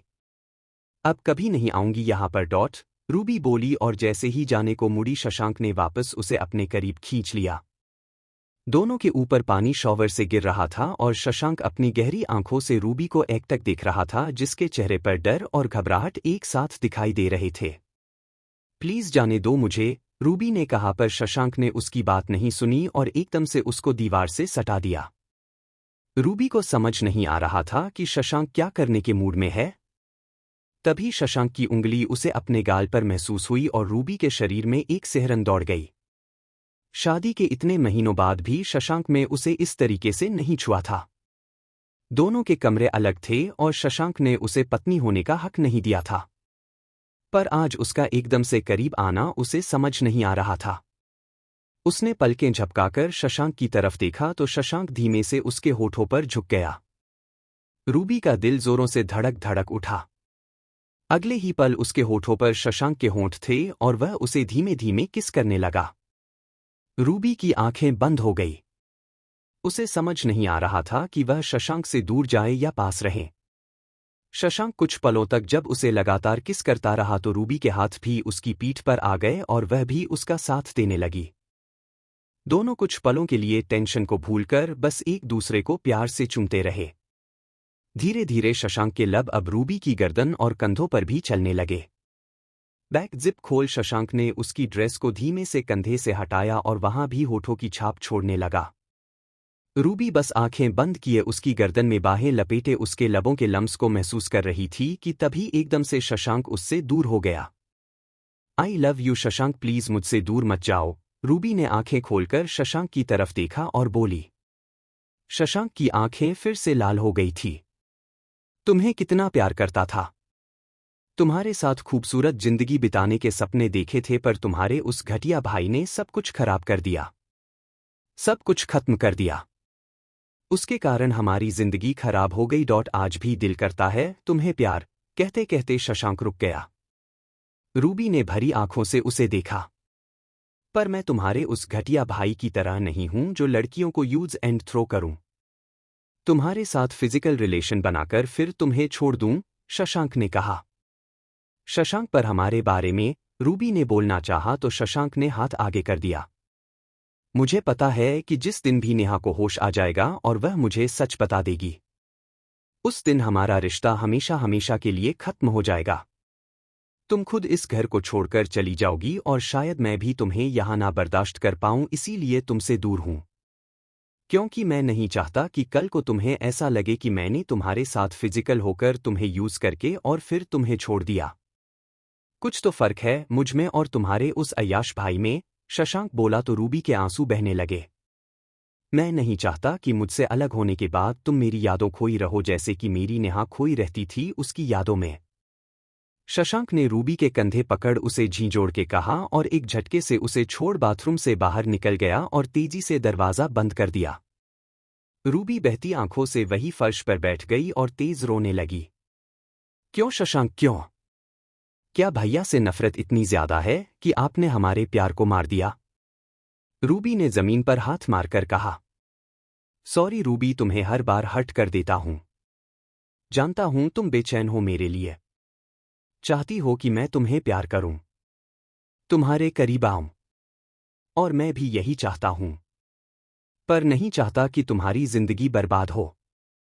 तुम्हें प्यार करता हूं, बर्बाद नहीं कर सकता, क्योंकि जिस दिन नेहा अपने मुंह से बोल देगी कि अर्नव ने ही उसे मारने की कोशिश की थी, उस दिन सब कुछ खत्म हो जाएगा और शायद हमारा रिश्ता भी जो आज तक नाम का है। और मैं नहीं चाहता कि तुम अपनी जिंदगी मेरी यादों के सहारे बिताओ। तुम्हें आगे बढ़ने का पूरा अधिकार है, इसलिए चाहकर भी तुम्हारे करीब नहीं आ सकता, शशांक ने खुद से कहा और अपने कपड़े पहन कमरे से बाहर निकल गया। रूबी काफी देर तक वहीं पर शॉवर के नीचे भीगती हुई रोती रही और फिर थके कदमों से उठकर अपने कमरे में चली गई।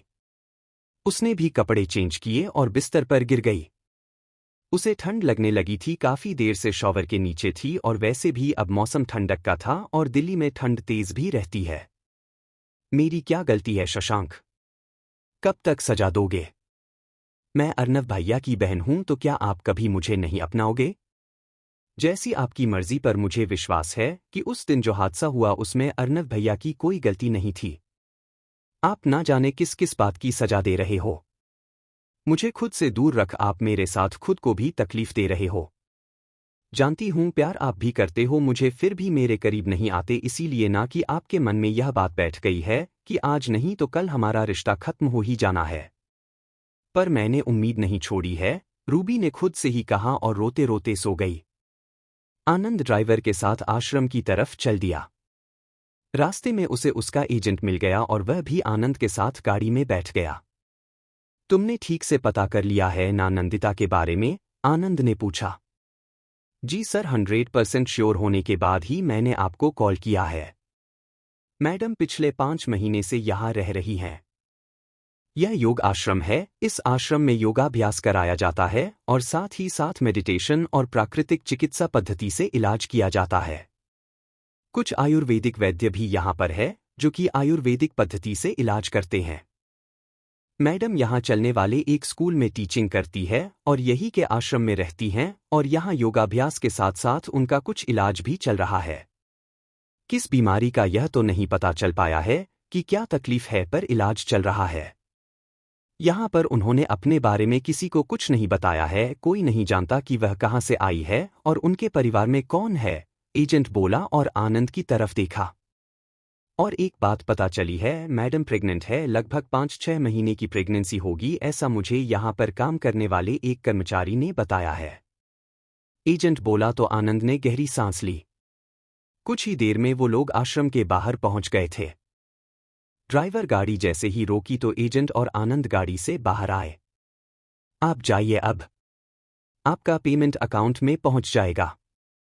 यहां से आगे का सफर मेरे अकेले का है, आनंद बोला और आश्रम के बाहर जो ऑफिस था वहां पर वह पहुंच गया।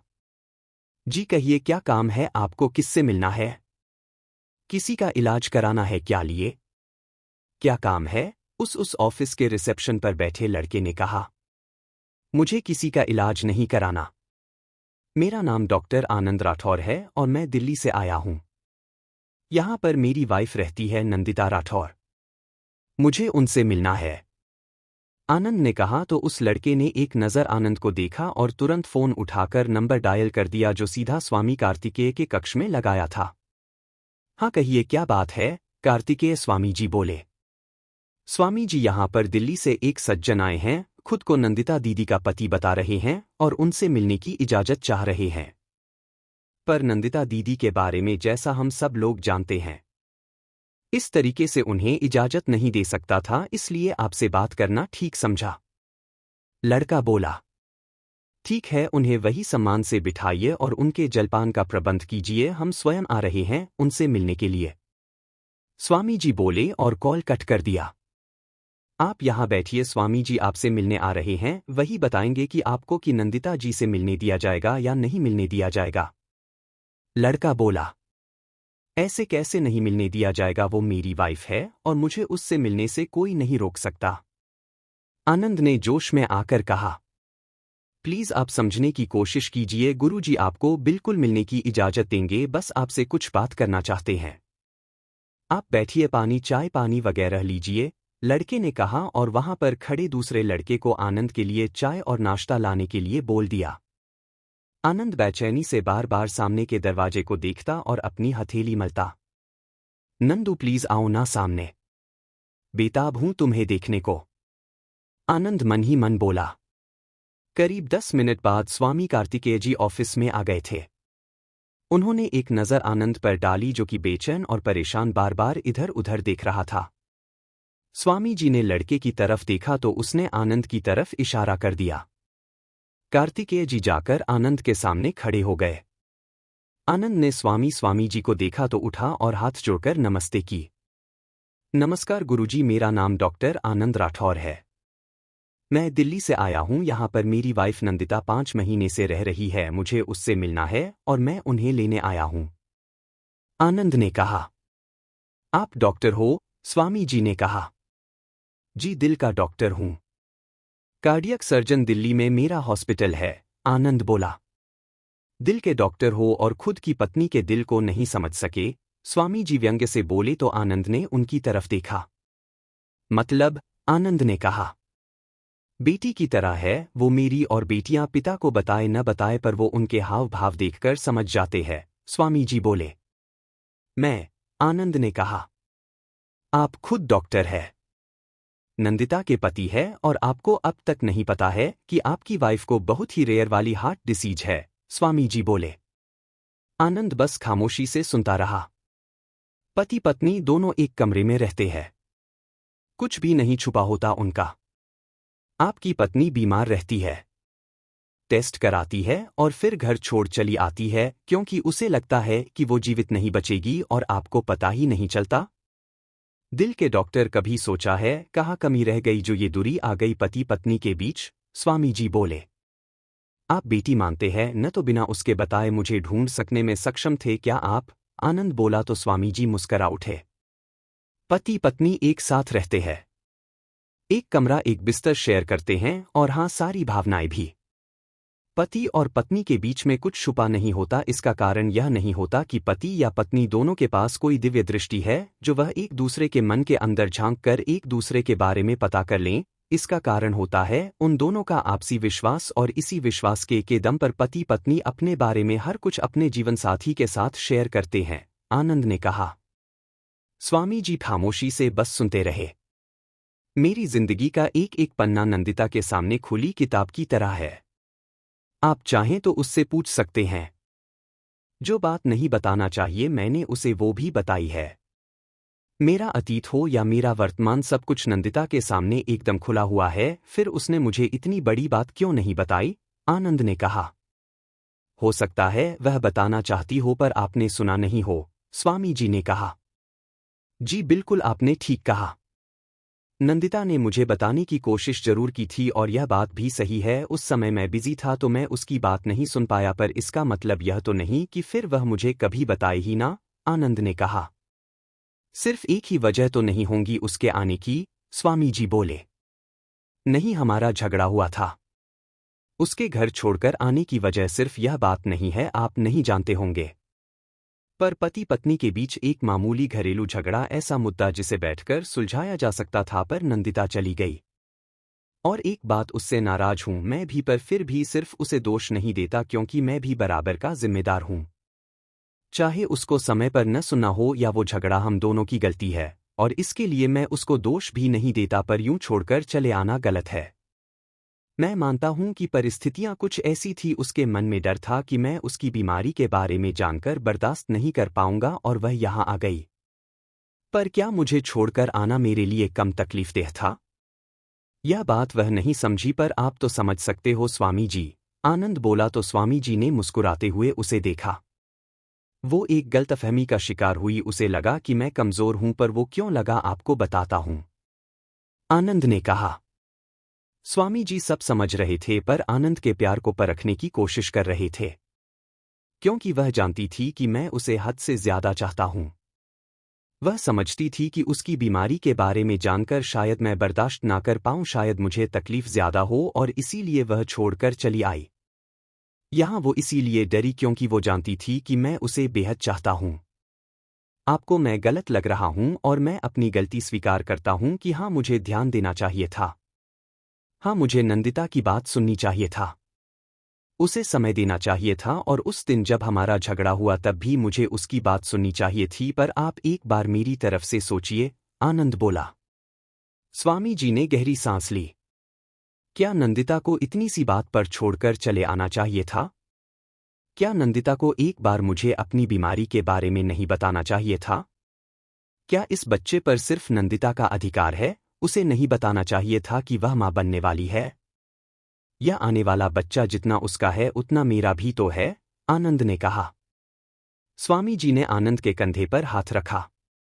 बस यही आपके मुंह से सुनना चाहता था मैं डॉक्टर साहब। अब आप नंदिता को मिल सकते हैं। मैं बस यह जानना चाहता था कि जितना नंदिता के मन में आपके लिए प्रेम है उतना ही आपके मन में भी है क्या? स्वामी जी बोले। आनंद ने नासमझी से उनकी तरफ देखा। इन 5 महीनों में हमने नंदिता को बहुत बेहतरीन तरीके से जाना है। जितनी वह मजबूत है उतनी ही कमजोर भी है अपनों के लिए। और उसके यहाँ आने का कारण भी यही है क्योंकि उसके मन में यह डर था कि शायद वह जीवित नहीं बचेगी। इसीलिए उसने मुझसे कह दिया था कि मैं उसके बच्चे को आप तक पहुंचा दूं अगर उसे कुछ हो जाता है। स्वामी जी बोले तो आनंद ने उनकी तरफ आश्चर्य से देखा। आपको प्रेम करती है बेहद, और शायद इसीलिए उसने अब तक मुझे आपका पता नहीं बताया था, क्योंकि उसे लगता था कि मैं आपको खबर कर दूंगा और आप आ जाओगे, और वो आपको तकलीफ में नहीं देखना चाहती थी। यही कारण है कि वह आपको छोड़कर आई। यहाँ मैं बिल्कुल भी उसे सही नहीं ठहरा रहा हूँ। उसकी भी गलती है, उसे आप पर विश्वास करना चाहिए था। जीवन और मृत्यु तो मुरली मनोहर के हाथों में है, पर इस तरीके से आपको छोड़कर आने पर उसने आपको तकलीफ दी है। साथ ही मैं आपसे भी कहना चाहूंगा कि गलती आपसे भी हुई है। हम चाहे कितना व्यस्त हो, हमें हमारे अपनों को नज़रअंदाज नहीं करना चाहिए। हमारे पास अपनों के लिए समय होना चाहिए, और खासकर उसके लिए जो आपसे बेहद जुड़ा हुआ हो, जिसकी जिंदगी सिर्फ आपसे शुरू होकर आकर खत्म होती हो। आप समझ रहे हैं ना मैं क्या कहना चाहता हूं? स्वामी जी बोले तो आनंद ने गर्दन हिला दी। एक लड़की जब ब्याह करके ससुराल जाती है तो वह सिर्फ एक इंसान का हाथ थामकर आती है। ससुराल का हर रिश्ता एक इंसान के कारण ही उसे समझ में आता है, और वह हर रिश्ते से सिर्फ एक इंसान की खुशी के खातिर जुड़ती है। वही एक इंसान अगर उसे न समझे या उसकी अवहेलना करे तो बर्दाश्त नहीं हो पाता। पर कभी कभी घर परिवार में ऐसी बातें हो जाती है तो यूं दिल में लड़की को भी नहीं लेना चाहिए। स्वामी जी बोले। आनंद खामोशी से सुनता रहा। मैं फिर भी कहूंगा कि आप जितने गलत हो, नंदिता भी उतनी ही गलत है। आप दोनों ने ही समझदारी नहीं दिखाई। आप दोनों ने ही इन्हें नासमझी का व्यवहार किया। पर आज आपसे इतनी बात करने का मेरा उद्देश्य सिर्फ इतना ही है कि जब आप नंदिता से मिलो तो रिश्ते को सुधारने की कोशिश करो, ना कि झगड़ कर आप लोग फिर से रिश्ता और ज्यादा लड़ाप करो। वो आज एक नाजुक स्थिति में है। उसे अपने परिवार की जरूरत है, खास तौर पर आपकी जरूरत है। एक स्त्री जब मां बनने वाली होती है तब वह चाहती है कि उसके होने वाले शिशु का पिता उस पर खास ध्यान दे, उसका ख्याल रखें। स्वामी जी बोले। आनंद उनकी बात ध्यान से सुन व समझ रहा था। पिछले 5 महीनों में नंदिता ने अपने जीवन में आपकी कमी को बहुत महसूस किया है। वह अपनी जुबान से कुछ नहीं कहती, पर आपकी कमी उसके जीवन में कितनी अधिक है यह बात मैं ही नहीं, इस आश्रम के अधिकतर लोग समझते हैं।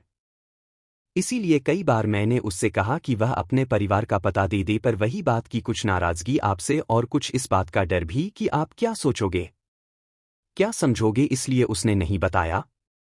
और भगवान की बड़ी कृपा है कि आपको स्वयं ही पता चल गया नंदिता की बीमारी का भी और उनकी गर्भावस्था का भी, और मुझे पूर्ण विश्वास है कि अब आप अपनी पत्नी और अपने आने वाले शिशु संभाल लेंगे। स्वामी जी बोले। क्या अब मुझे मिलने की इजाजत है गुरुजी? आनंद ने कहा। आपको आपकी पत्नी से मिलने से रोकने वाले हम होते कौन हैं? क्योंकि अभी नंदिता इस आश्रम में रह रही थी तो हमारी जिम्मेदारी है। और हम पहले ही ये बात जानना चाहते थे कि जो व्यक्ति खुद को नंदिता पति बता रहा है और उसे वापस ले जाना चाहता है, क्या वह नंदिता को वापस ले जाने योग्य है? क्या वह नंदिता को इतना ही प्रेम करता है जितना कि नंदिता उसे करती है? और आप अपने प्रेम को साबित करने में सफल हुए हैं। इसलिए हम कौन होते हैं आपको रोकने वाले? हम आपकी पूरी पूरी मदद करेंगे नंदिता को यहां से वापस ले जाने के लिए, आपके उसे मनाने में। स्वामी जी बोले तो आनंद ने उनकी तरफ देखा।